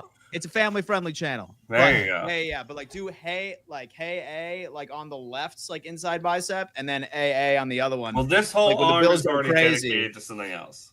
Okay. Word. All right. Yeah, man. Let me know how it works. No longer free real estate. Absolutely. Now, I wish TD was here. I literally I updated my list of quarterbacks that are better than Tua. Nice. So obviously we have Mahomes, Allen, Stroud, Jackson, Burrows, Stafford, Goff, Mayfield, Jaden, Love, Hurts, Herbert, Donald, and Geno. Those are the original 14. I didn't hear Rodgers' name in there. I wasn't done. Murray, Young, Drake May, Purdy, Wilson, Fields, Nix, Jamias Winston. Cooper Rush is better than him right now. Then Joe who? Flacco, then Tua. Joe Flacco. I still haven't heard Rodgers. I have him on the list. Is this an order, man? What am I? No, what it's am I in no listening? order. It's in no order. Oh. Garoppolo, Andy Dalton's better. Brown is better. Joshua Dobbs is better. Mike White is better. Trubisky is better. Tyrod Taylor is better. Kenny Pickett is better. Jones of the Mac variety. Jones of the Daniel variety. Oh, wow. Carson Wentz is better than him. Jacoby Brissett is better than him. Drew Lock is better than him. And last but not least, Aaron Rodgers is better than him. Best for There last. are 38 quarterbacks in the NFL that are better than Tua. 38, man. 38, and most of these are backups. How are you going to have a franchise quarterback that's worse than some of the backup quarterbacks? That's what I'm saying, man. Tua. Once Also, again, anyone check out this band? It's pretty awesome. Lakeview. Wait, but we need a Sarah update, man. Sarah? Oh, well, I'm taking her bowling. Hey, nice. She's actually never gone bowling. So second date or third? Are date? you This nice is our at bowling? second You're date. gonna impress her? Or? Yeah. I suck at bowling. That's All right. perfect. Use them bumpers, That's baby. really, really good. I'm not putting no bumpers up. Come on, man. But yeah, so shout out to Sarah. Sorry, What's up, sexy like a chocolate strawberry?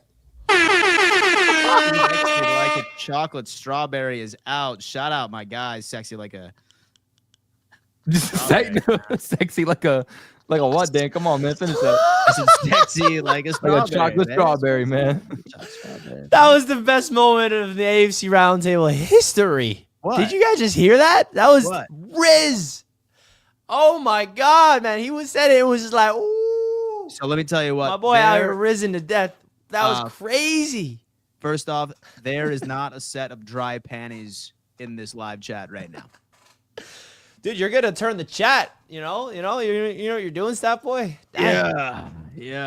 You better be worried. You be. Damn, Sarah should be worried if there's any ladies in the chat. Ladies, we have people in Damn. the chat because Stat Boy's out here gonna steal their hearts. He's Damn, man. mine.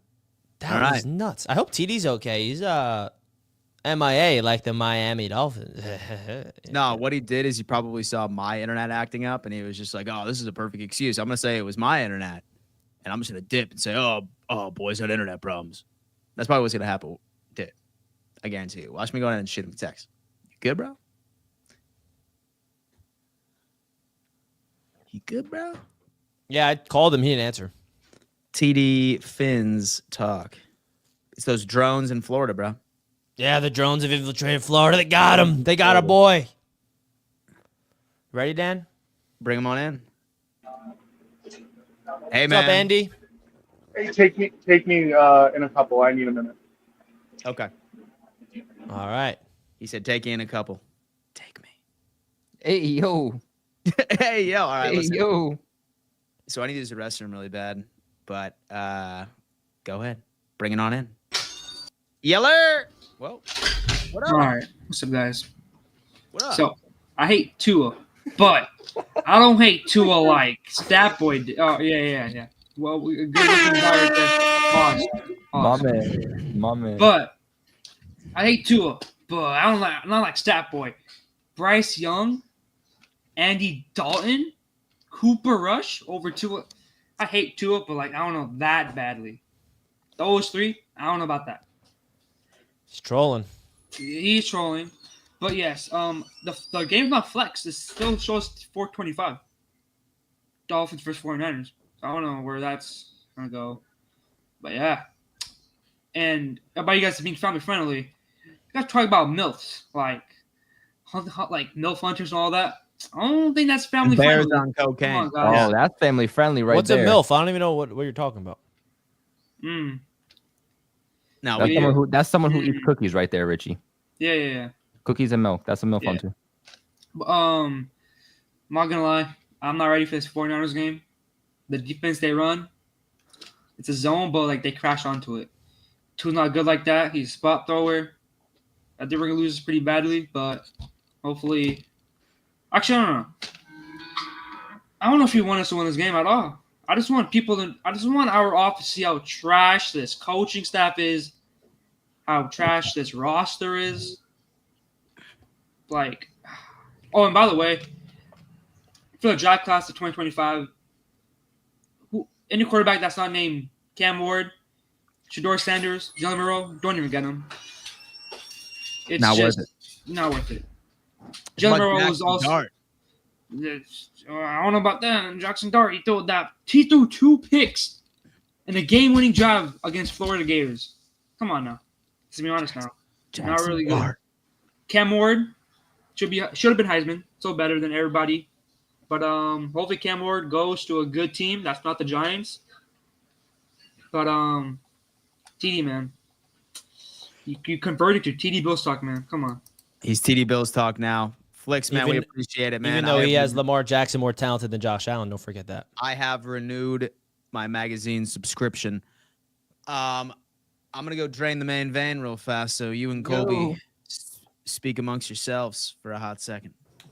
Start that timer. LaSalle!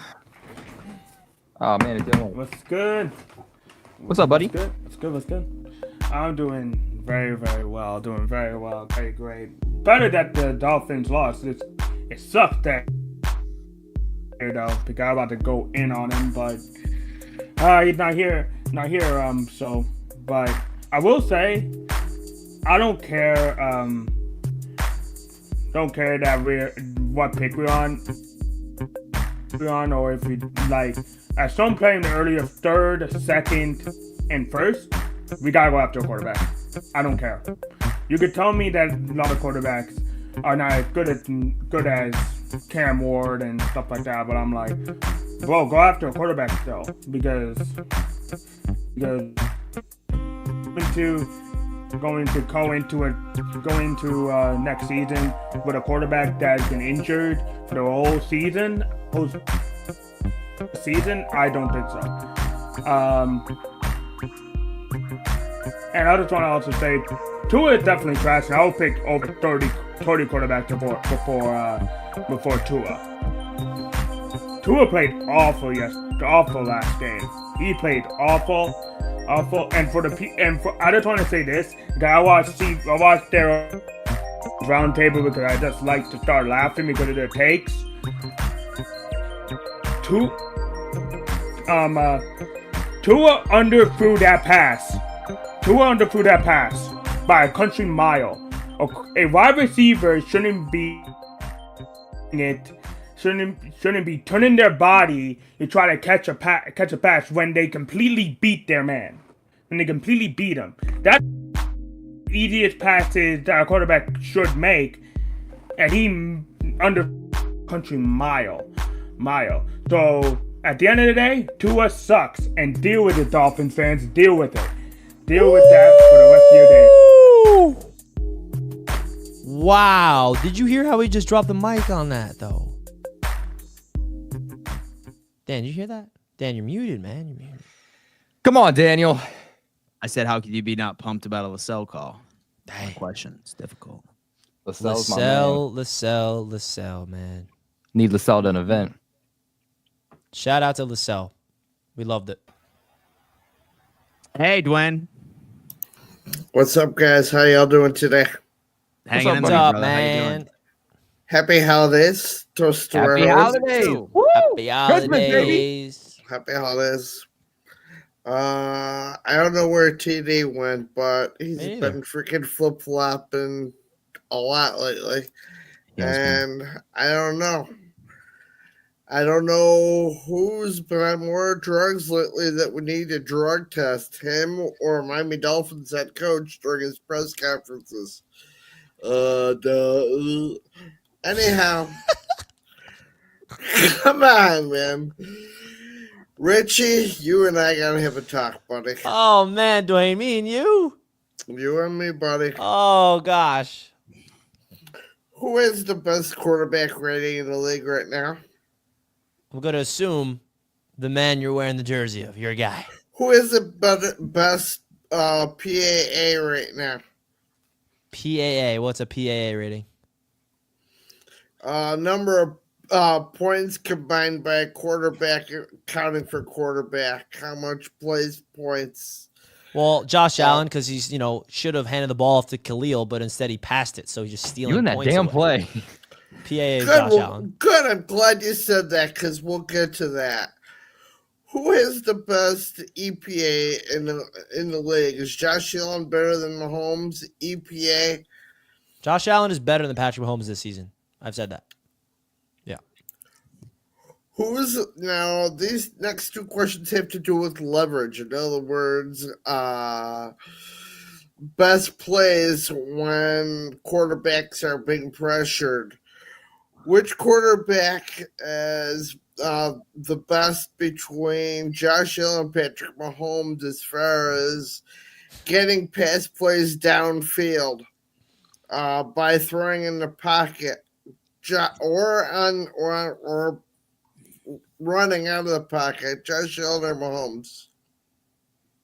Josh Allen's better than Mahomes this season, Dwayne. Yeah. Josh Good. Allen.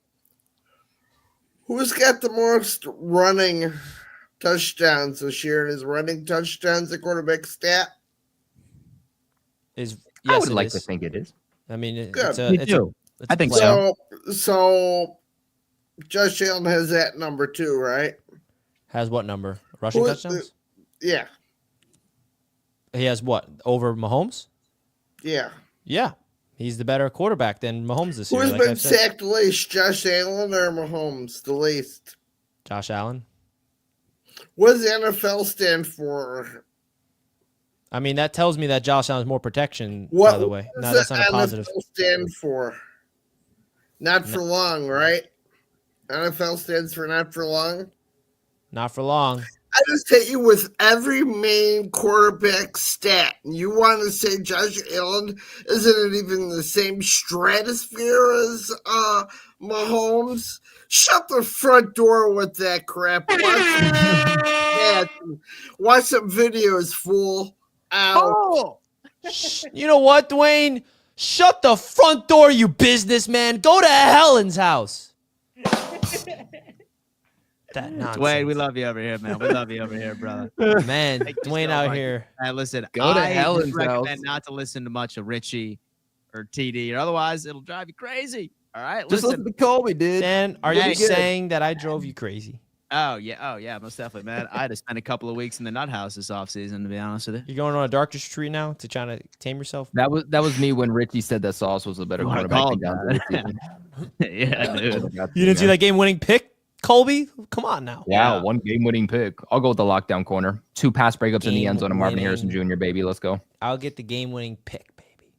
Bring him on in, boys. Who's next? Where's TD at, man? I just texted him. I was like, where's Yeah, your he's hiding. cool ass at? He's scared. Uh-oh. JD! What up, fellas? What up, man? So JD, they hating on me, bro. I know, not just you. I just love all the people hating on the Dolphins saying Tua. It's hilarious. Tua was the worst quarterback this week, but it is just funny, all those stats and stuff. But anyway, the MVP race. I understand what you're saying there, Dan, about Josh being there, but you keep forgetting if Saquon gets over 418 yards in these last 3 games, he's going to win that MVP, man. He's going to break the record, the rushing record that has stood for almost pretty much 40 years. Yeah. And I remember the season that Eric Dickerson won that record. Yeah. And also, I'm like, everybody y'all keep saying all these quarterback stuff, but if Saquon breaks that record, they're going to give him that MVP. Especially if the Eagles finish, 15-2, and he's going against the 3 worst rushing defenses in his last 3 games. So good luck with that, though. But I get you. They might go give it to Josh if he don't get it, but it's gonna be a hell of a battle. Mm-hmm. And Alex, out. Yeah, and Alex Smith, Richie, he did go to the Super Bowl. He was in that 2012 49ers team with Colin Kaepernick. He was the backup. Well, he didn't go to the Super Bowl with the Chiefs, was my point. No, not with the Chiefs, no. But he did that, and I get that argument you were saying with them. I know, Dan and TD was like, Josh is better. He's a better athletic quarterback, but overall quarterback is still going to be Mahomes, Thank you, JD. But I agree with that assessment. Yeah, exactly. Only time will tell. And for you, Kobe, that game this weekend is going to be a lot closer than y'all think between the Bills and the Patriots. You think? It's not going to be it's not going to be that blowout that everybody thinks it's going to be. I guarantee that one. It's going to be a lot closer. I don't think the Bills going to score 40, 50 something points. It's going to be a closer game. JD, I'm putting my faith in you, brother. All right, y'all. Enjoy. JD the Great. I mean, JD. that is like just a class act type of call, man. Just hitting all cylinders. So I did see a take, right? That this Buffalo Bills team is gassed for putting up 90 points in 2 weeks. But I honestly think they do care about this record coming up. I do think that this Bills team does want to break the 9 games consecutively scoring over 90 or 30, excuse me. But yeah. Moving on. So TD's computer apparently crashed, and apparently he's coming back. We'll see if that's facts or not. He's gonna come back to say goodbye. After Lowski comes on, he'll be back. Yeah, I mean, what are we doing here? Come on now. Glenn. What up, What's man? up, bro? Hey there. I don't stay long. I just want to wish everybody Merry Christmas and Happy New Year's. I won't be here next weekend. Next Wednesday. It's Christmas next weekend, so I ain't spend wasting my time on I don't think here. we're going to have a show either, Glenn. Yeah, we're not going to have a show either, man. Maybe we could all come And up on New Year's, and and see, on New Year's, what's good about New Year's is my kids are going out New Year's Eve, so I get to. So of course the grandparents get the grandkids on New Year's Eve and New Year's Day. Yeah. So and stuff, but hey, Miami and Buffalo have not something in common, but they still have goals that they haven't done yet. Mm-hmm. Miami hasn't beaten a good team, and Bills ain't won in the playoffs. It got to the Super Bowl in the playoffs. So until that happens, that's all it's about. So until that happens, Bills ain't even invited in the same house that Mahomes is. I like it. I respect That's a thing. But I ain't no talk football. Y'all did good. Tua sucked last weekend. He's the reason they lost. It wasn't offense, defense. Houston did everything to give the game away. Yeah. They did everything to give the game away. And all Miami had to do was kick field goals, and they would have won. Yeah. They would have won if they just kicked the field goal. But you guys have a good holiday. Tell everybody on the channel have a good holidays. Yeah, Glenn. And I'll see you guys in a couple of weeks and stuff. Yeah, man. Enjoy your trip, man. Enjoy your holidays. Enjoy your holidays up in Gatlinburg, Tennessee. I love Gatlinburg. Have fun up there, brother. Have fun up there. It's Much good love time. to Glenn. Everybody show some love to Just love the Glenn. holidays. Where's the holiday cheer, folks? Yeah, really. Where's the holiday spirit, cheer man? at, I'm the only one that's repping some holiday spirit on Where's this. the niceness at today, boys? There's not a lot of niceness in today's calls. Yeah? You're on the naughty list, bro. Me? What'd I do? You're in first place. Mess around and and find out. You're a fan of a good team, okay? You don't deserve the happiness. What up, man? What's going on? That is a crazy image of me that you got there. Yeah, you're public enemy number 1 this week. And you Go ahead, deserve bro. it. Look at the name too.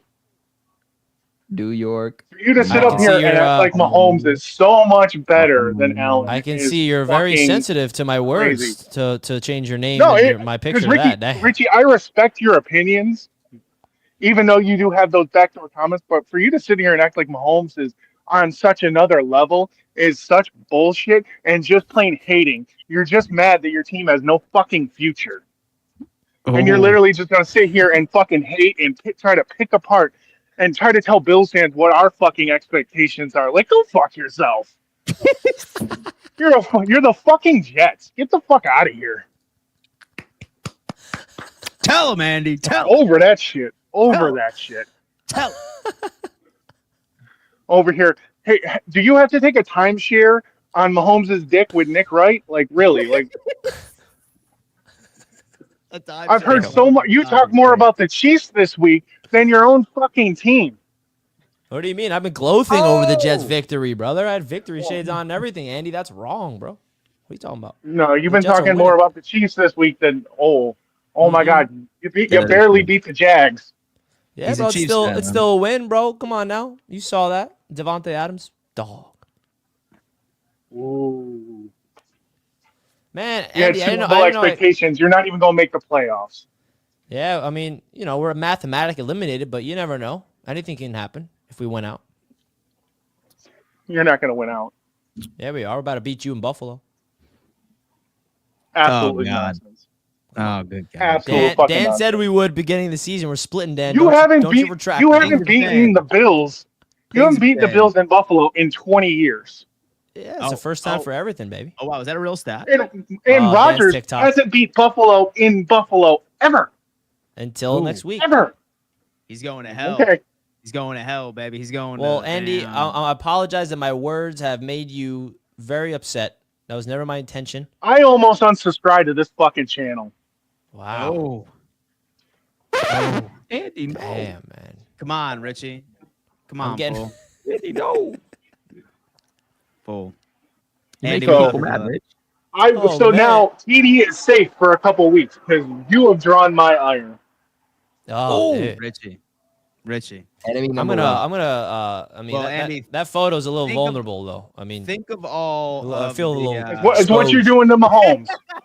That's what you're doing to Mahomes. Is It's why that kinda photo weird. is there. I'll just say this, Andy. It's kind of weird for a grown ass man like you to make that your profile picture of another man. That's all I'm going to say. I mean, that's kind of it's kind of weird. But that's me on there. But yeah, that's just weird. A grown ass man making another man. Hey, man, profile however picture of Andy that. gets down. We here for it. We here for I mean, it's me though. Hey, I don't mind if he's goes that way. Hey, But he's talking about me. Hey, Andy, I thought it was funny. Yeah, I mean, Yeah, maybe it's a compliment. I know Maybe he's what like, you're- Richie's looking good today. Leave Andy alone, man. I Leave mean, Andy alone. I didn't know I can get under Andy's skin that hard just by speaking some facts about Andy brought the Patrick fire, Mahomes. bro. I can tell, man. Patrick Got Mahomes. under your skin though, too, though. Patrick Mahomes has really. You guys hate that man. We hate that. Dan hates Patrick Mahomes and Joe I almost got Burrow. Eddie to unsubscribe Like it's his job. to this No, channel no, for that. No. He wouldn't do that to me. Yeah, bro. He loves Dan Mitchell too much. That's my boy. It's my boy Andy. Man, Bills fans are triggered, man. I didn't think I'd trigger you guys that much. Damn, Andy was pissed off. Much Yeah. love, though. Let's get to the next caller. Damn. That was hilarious. What up, Leno? My Yeah, boy. it's good, fellas. Good, man. Yeah, oh, man. Damn, Andy. Oh, man. That was a good one. He had a good picture of you, Richie. Perfect Yeah. form and everything, baby. Oh, God. There you go, man. Well, you coming at a Diddy party? I was trying to understand that part, man. I didn't know what's going Ask on. Andy, man. It seems like he wants me there or something. I don't know, but first and foremost, Richie, take off that silly ass hat. That's first and foremost. Nah, man. Yes, What do you mean? sir. That's I'm not the Christian Jet Santa. spirit, man. You're not good Santa. You're like the Grinch. Get it over with, baby. Oh, man. I got the Grinch hat, too, I could put on, actually. Nah, man. Y'all keep doing your thing, man. I appreciate the show, man. And Andy's gonna stay around, man. Cause damn, We gonna make I Andy can't get stay. over what he said to you, man. Damn. I gonna had a make whole list of Andy stuff I was stay. about to say to you, but I give up, man. Oh, let it out, man. I can take it. Come on. No, Let no, it you out. can't. I seen that picture. You can. Oh yeah, you know what? I see. Yeah, you can't take it. I seen the picture. Remember that? Oh, my God. They're doubling down on that picture, man. Bills fans, I didn't know this side of you guys. Everybody that was looking funny. at their profile That picture was now. funny, bro. That was funny, man. Oh man. But one thing I can say though is whenever y'all do have that debate about Allen and Mahomes, you know what I'm saying, you kind of do need to learn how to separate properly. I mean, Allen is gifted, you know what I mean, but Mahomes do have a good, successful career, and I see it's hard for people to kind of split the success that Mahomes have.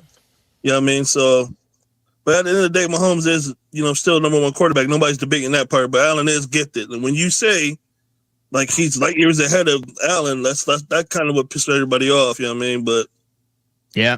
it is what it is. Everybody have their own opinions. But You know if you're what, a Jets Lino? fan, When Josh Allen wins the MVP this year, it will not be light years away. understandable, but then you're still going to have another thing. Now you got to win a Super Bowl, which is understandable. I mean, he's still got years left. He got 10 more years to play, man. So, And the key word I kept saying in my takes is yet, meaning that Josh Allen has every reason to prove me wrong in years down the line.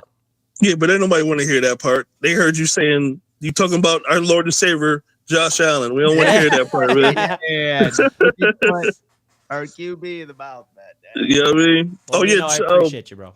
I was trying to tell Kobe, like I told him a while ago, man, stay up, man. Your team gonna definitely do good, bro. I'm telling you, next year, y'all gonna definitely be better than the Jets and definitely be better than the Dolphins. I'm telling you that now. Led by Draco, right? Yep, Drake. Hey, second coming of Josh Allen. Stand on it, baby. Stand on it. That's what I'm talking about right there. Let's go. Let's go. Zach Wilson, my ass. Damn. Yeah, you wish. Keep praying. Notice how I didn't say Sam Darnold. Sam Darnold, that's disrespectful. Sam Darnold. Yeah, because Drake. Notice how, the first placers and the dumpster fires always form an alliance. You guys notice that? You guys notice that? Because we going to the top. We're going to the top, and when the Bills and the Patriots, they don't want to tell you this, Colby. I'll tell you this I'll tell you this for them on their behalf, but they feel bad, so they're just like hyping you up because they know you're I'm so right, down bad as an organization. They know football. Are like they're pretending. Unbiased, Richie. They're pretending that the Buffalo the Bills. Patriots They know what a good trending quarterback somewhere. looks like, so they can respect a good quarterback when they see it. That's all. Yeah. I'm sure they all think he's actually. That's why Josh they've never Allen Jr. respected any quarterback the Jets have had. Yeah, man, Josh Allen Jr. See? Bro.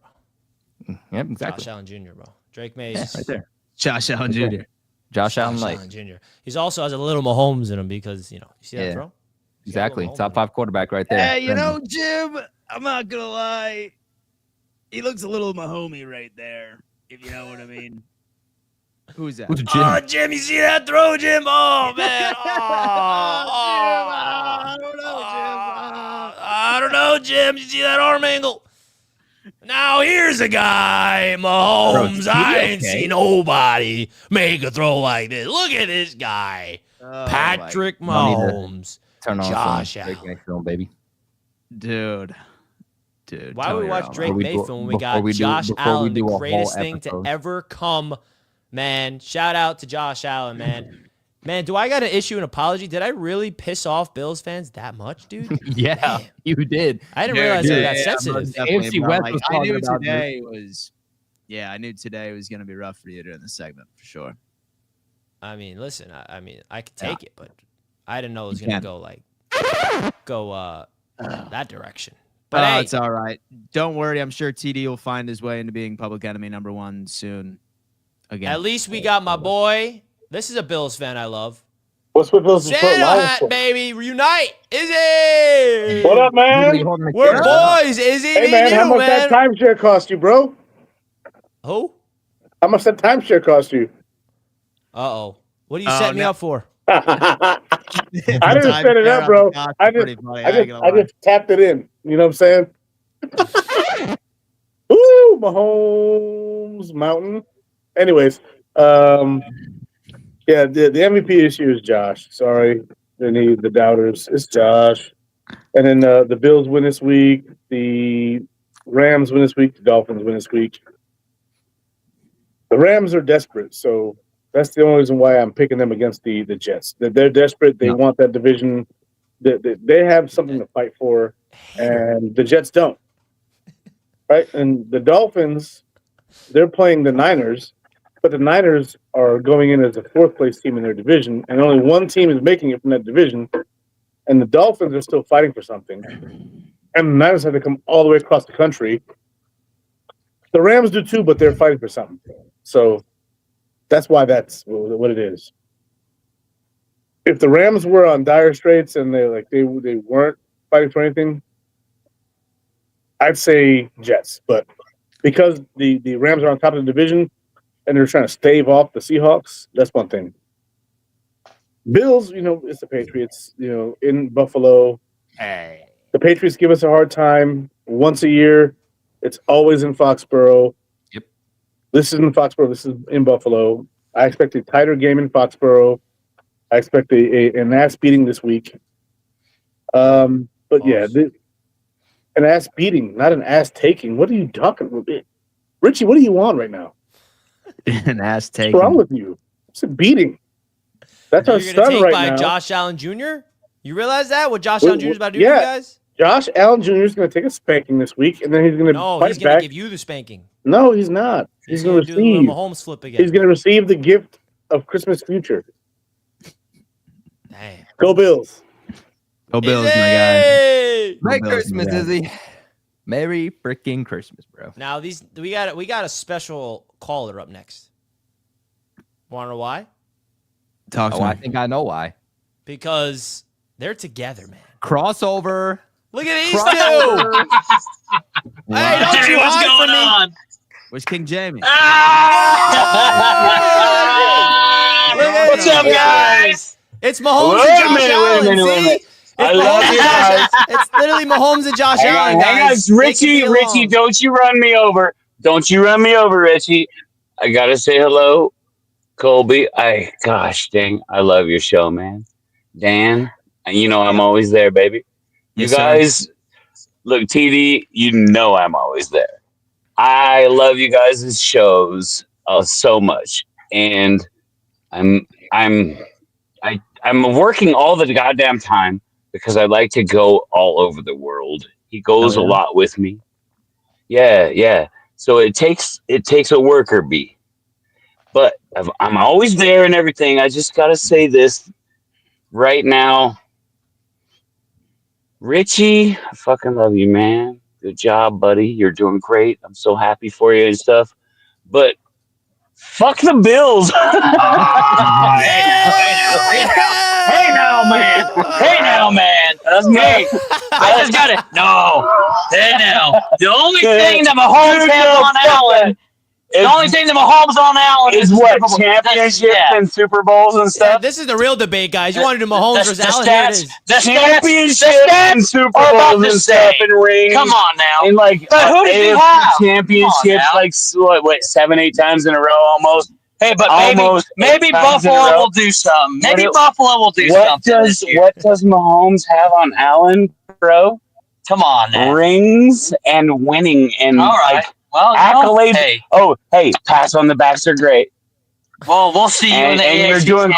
Championship. How about that? Everybody says AFC Championship. this Buffalo is the worst Chiefs. fucking time Let's go, baby. the Chiefs have ever had, and we're We got that 30-pack going. 13 and Who's what? going to go further? Right? Come on now. 13 and what? And It's you gonna say happen. we suck? Hey. Yeah, no. my defense. The only loss that you had was against Buffalo this year.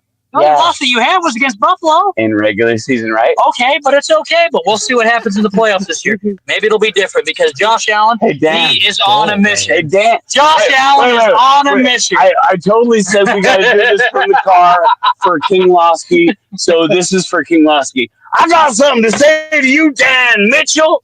Well, I got something to say to you, Dolphin fans. Your team kicks ass, dude. Your team fucking kicks ass. He even knows I really like the Bills, and I always watch them, and I wish Kincaid was mine. You know, I mean, because I'm gonna have to replace a certain tight end soon, and you guys have the one I We want. have Knox and Kincaid. Two best tight end combo. Gross, dude. What the fuck are you talking? We're on the internet. It's okay. Gotta love Buffalo, man. I love you, boys. I'm not letting him drive. He's staying at my house. I promise. You don't drive either, man. Richie, don't you fucking ever let these boys piss on you because you're happy about a fucking win, my man. Oh, never, man. Don't you ever let these shitheads, all these guys fucking trying to say shit to you because you're happy about a fucking win. Let him know, You King James. fucking enjoy every win. I hated it when I lost every fucking time. Where did you put my flask, dude? I don't know. Where did you put it? My guy, Oh, dude. shit. Someone get this guy. I can't find my flask. I'm locked in this car. I can't blow that quote medical vape out the window because he locks me in like I'm a kid. What the fuck, Anthony? Oh, dude, King Jamie, Anthony, this was an all-time call, man. We just had a good time. No, I gotta have 4 minutes because he gets his turn. I've just taken all of this time. It's Anthony's turn. Anthony, Oh, Lord have final mercy. words? We can only say so much. All I gotta say is go Bills. Go Bills. That's my final word. That was Yo, they give Lloyd and Harry vibes. Y'all know what that's from? Dude, that was Lloyd and Harry. that was all-timer. No one guys, knows that that. was an Lloyd and all-time Harry. call. Like that was an all-time call. I think we got to hire them. Like they just like go in Give them their own show or something. Just get fucking rocked in their car and just call in for like yes, y'all are hired. I love it. That is what Roundtable Sports is about right there. Give them a show. Right we want a show with them two in a car, hammered, debating Mahomes and Josh Allen. I mean, come on. Yeah, dude. Listen, brother, I believe it. It doesn't get better than that. I was in the back seat ripping that flask with you guys right now. All right. That was pretty dope. See, man, that's what we're talking about. Josh Allen versus Patrick Mahomes. It's a real debate, man. That's pretty dope. It is, man. And speaking of the man that they were embodying and representing, our guy, the only King Lowski, man. How about it? What up, King Lowski? AFC East Roundtable, gentlemen. How are we doing this evening? Are we doing good? Fantastic, man. We're coming off a dub, Lowski. Yes, sir. Yes, sir. That's good. Now that we got the pleasantries out the way, I just want to say happy holidays to you fellas. Happy holidays to the chat. Salute to the chat and everybody in the chat, baby. Let's get down to business. I see the bum fraud fish done ran from me. He's somewhere hiding, drinking his Carmen tea out of his pink Stanley. That bum, okay? I ain't got too much for him because he already know his season is done, been done. You check out the mock drafts when that new channel drop. All right, Tony. Let me just say this. Since Mr. Dan Mitchell is here. To all you damn Geo fans, okay? Oh, there's Tony, but I'll get to you later, bum, since you want to show up late. Now he shows up. To all you damn Geo fans out there that want to get all sensitive, like, and all sexy, okay? Let me tell you something. Y'all get them Forever 21 dresses out y'all ass. We don't give a damn about nothing about you damn Gills, okay? You overrated bums. We don't give a damn about no damn Trash Allen. To hell with Trash Allen. Andy, you take that rusty stick and you stick it up your ass. We don't give a damn about no damn Trash Allen bum.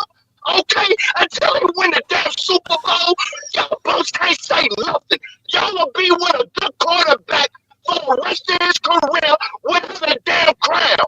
Okay? I don't want to hear nothing from you damn Jill fans. And you sitting up there hyping that bullshit up there, Mitchell. We don't care nothing about that. Do something in the damn playoffs. Okay? And then you can put your damn grin on. We don't give a damn about that, damn Mitchell. We gotta sit up here and listen to all these damn sensitive ass Jill fans. He ain't better than Mahomes. He ain't, bum. Did he win something? No. Overrated trash. Get the fuck out of here. We don't want to hear shit from you Jill fans. The hell with y'all. Let me say something to you, you fraud fish bum.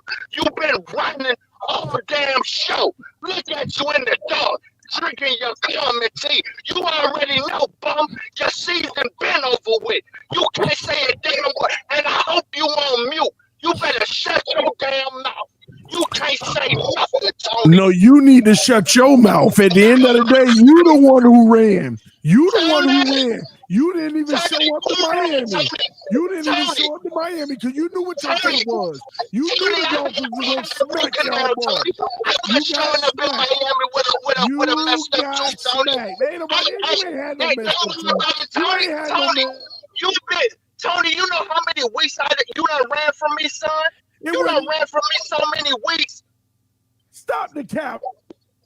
Hey, Tony, you stay muted, son, because your season is I got you, Kimlowski. I got you. That bum is going to be throwing picks for the next 5 years for you fraud fish bums. Not against the Jets. Not against the Jets. Yeah, it's definitely gonna be against the Jets. As soon as we get Mike Vrabel in the building, then the defense gonna improve. Then y'all gonna get y'all ain't getting no Vrabel. Y'all ain't getting no Vrabel. Okay, Tony, that's cool. We'll take Brian Flores. You ain't getting either of them. We'll take him. You I ain't getting neither of them. Adam Gates available. Adam Gates available. He hates your ass. He hates Tua. You can best believe that. Adam Gates available. Is that Zach Wilson? Tony, we don't want none of that trash, Tony. Y'all stay with old cokehead Mike McDaniel, and we'll be all right with Mike Vrabel. But I just wanted to get that off my chest because I'm tired of all these sensitive Jill fans. Okay, Kobe, you enjoy that basement, bum. All right. Don't worry, man. I'll be back next year. I was expecting the basement. I made my bed this year. The next year, my Amazon package comes, and that bunk bed up there with Dan Mitchell is already. We double bunking next year, Dan. Get ready, baby. We pushing Ricky and Losi back where they belong. You gonna hear boom, boom, boom, boom on the way down, man. I can't wait. Shutting the lights off on y'all. It'll be a great time. Because all he did was glaze the bills too. Okay, we don't want to. What I hear is that Patriots fans are realistic. All right, I like that. I like that. We're realistic. We buy into reality. You thought your team was a Super Bowl contender before your team did anything, and it bit you in the ass. Look at that. That's the difference. That's the difference. Patriots fans, we're real. Jets fans, y'all just delusional.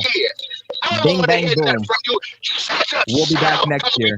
We already got a better quarterback than you, Roshi. We already got the better quarterback, baby. We got the future. What do you got? What do you got the next year? I want to wish y'all boys a happy holidays, man. Much prosperous and blessings to y'all fellas, man. I love y'all. Shut up, Tony. You know I don't want nothing but success for y'all, man. Shout out to y'all families, man. Much love, baby, to the chat again.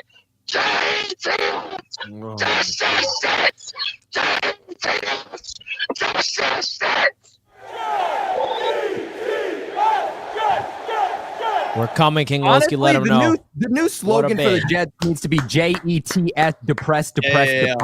That's what we're coming, baby. It's all part of the plan. My favorite part of that call. It's all part of the plan. So right before it ended, he was like, "Listen, boys, I love each and every single one of you." And then TD started talking. He said, "Shut up, dude." I wasn't even the one talking. He just hates you, bro. That's all. Oh, Hater, never man, change, you King gotta Loski. King Loski cooked Andy, though. I gotta be honest, man. Sorry, Andy, you had to get cooked like that. Yikes. Let's get into some BetUS odds because I want to predict this exact Super Bowl. Dan, you think it's Bills-Lions, correct? Nope. Oh, who is it? I thought you said the Lions were in the Super Bowl. Nope. Who do you got? It's because of the curse of Jim Kelly, brother. Oh. So it's now going to be the Buffalo Bills and. So who are the Buffalo Minnesota Bills beating Vikings. in the Super Bowl in your eyes? The Minnesota Vikings. They're beating the Minnesota Vikings. The odds They're are plus not 3,500 beating the Vikings. to beat the Vikings in the Super Bowl. Plus 3,500 on BetUS. If you guys want to sign up for BetUS, they got awesome exact Super Bowl prop bets, all things here. By using the code YouTube150, you get 150% bonus on your first deposit, 125% on your next two deposits, up to $2,000. So big time shout out to BetUS as always. I really like this, that you can literally predict the exact Super Bowl result, who will win over the other opponent. Big shout out to BetUS for being the proud sponsor of the channel, man. What a show, man. What a show. Craziness. Man. TD, you missed a pretty epic callers. I was actually watching on my phone while I was fixing my computer. So I saw it. What was your favorite? The two in the car. Yeah, we got them a show, man. Their show starts next week. Yeah, they just go shot for shot. Like that was me and you, basically. You were the Bills fan. No, Anthony. No, what would be a good show for those two is that like we make them do live game reactions, but they're playing a drinking game like while it happens. Like every anytime, interception.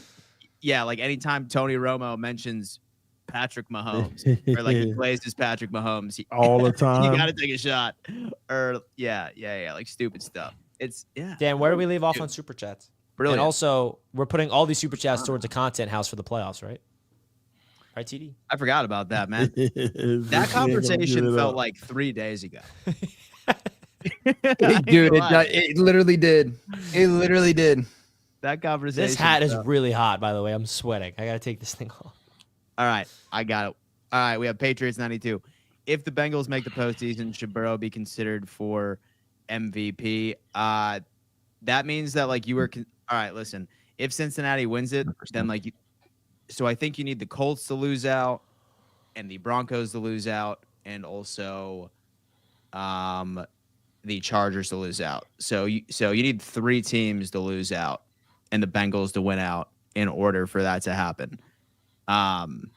He should be considered, but it's not going to happen. They got like a 5% chance to make the postseason. Yeah. It's a lot needs to happen for the Bengals to make the playoffs. Dang, Andy, that shit ain't family friendly no more. Dang, Shorts. Best thing in history was Parks window lickers. Absolutely. Bills fans sensitive because Richie said Josh Allen is number 2 or number 3 in the league. Ravens and Chiefs fans don't care if their QB wins the MVP. Sorry, Bills fans. RELAX. Man, listen, I've known Hennessy for a couple of years online, and he always has a lot to say, rooting for a shit-ass team. Anyway, drop the mic. Moving on. Andy dunked so hard on Richie. Greatest Patreon. Hennessy, wasn't you hyped after Mac Jones? Oh, yeah, dude.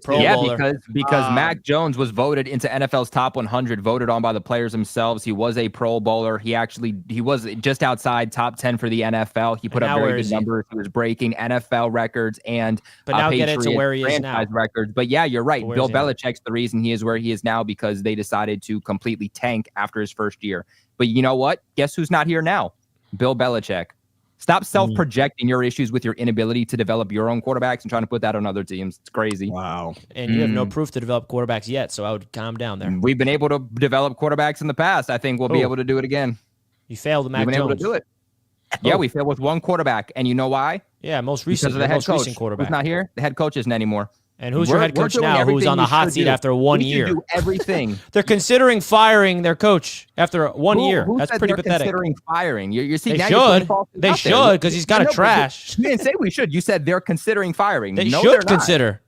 That's not what you said. Actually, honestly, I hope they don't because I would love another year of Jerod Mayo. And I can't wait for another year of tanked Aaron Rodgers. It's going to be great. I mean, Jerod Mayo. He's going to be you're going to be like, oh, well, Drake May's now on the Jaguars because Jerod Mayo failed him. That's going to be the narrative. Youngest head coach in the NFL in his first season isn't good. You elevated a linebacker's coach to be a head coach. A linebacker's coach.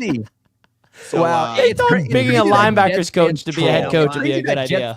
When y'all have been asked for how long, and even with the best roster and a top 10 quarterback, you're still ass. So why Jets fans troll? No sense.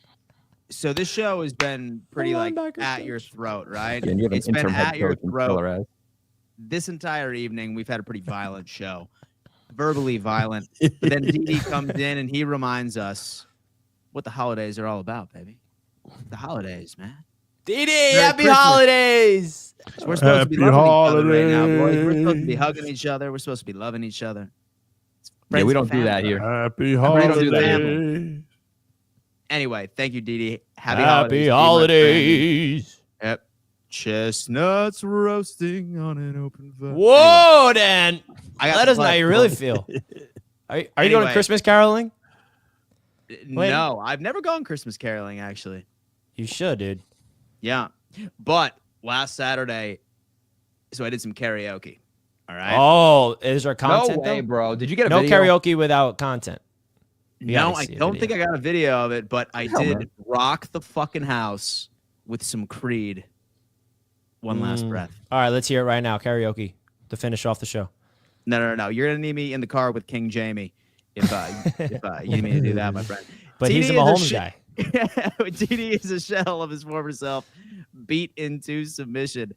Y'all saw Hill said on X about time to go, coach. Yeah, but then he was joking around. He was saying, I got y'all exactly where we want them. Anyway, all right, guys. Damn, what a show. All right, listen, 3 hours on the dot almost every single time. D. Parker said that underthrow is not to his fault. No, of course you would say that.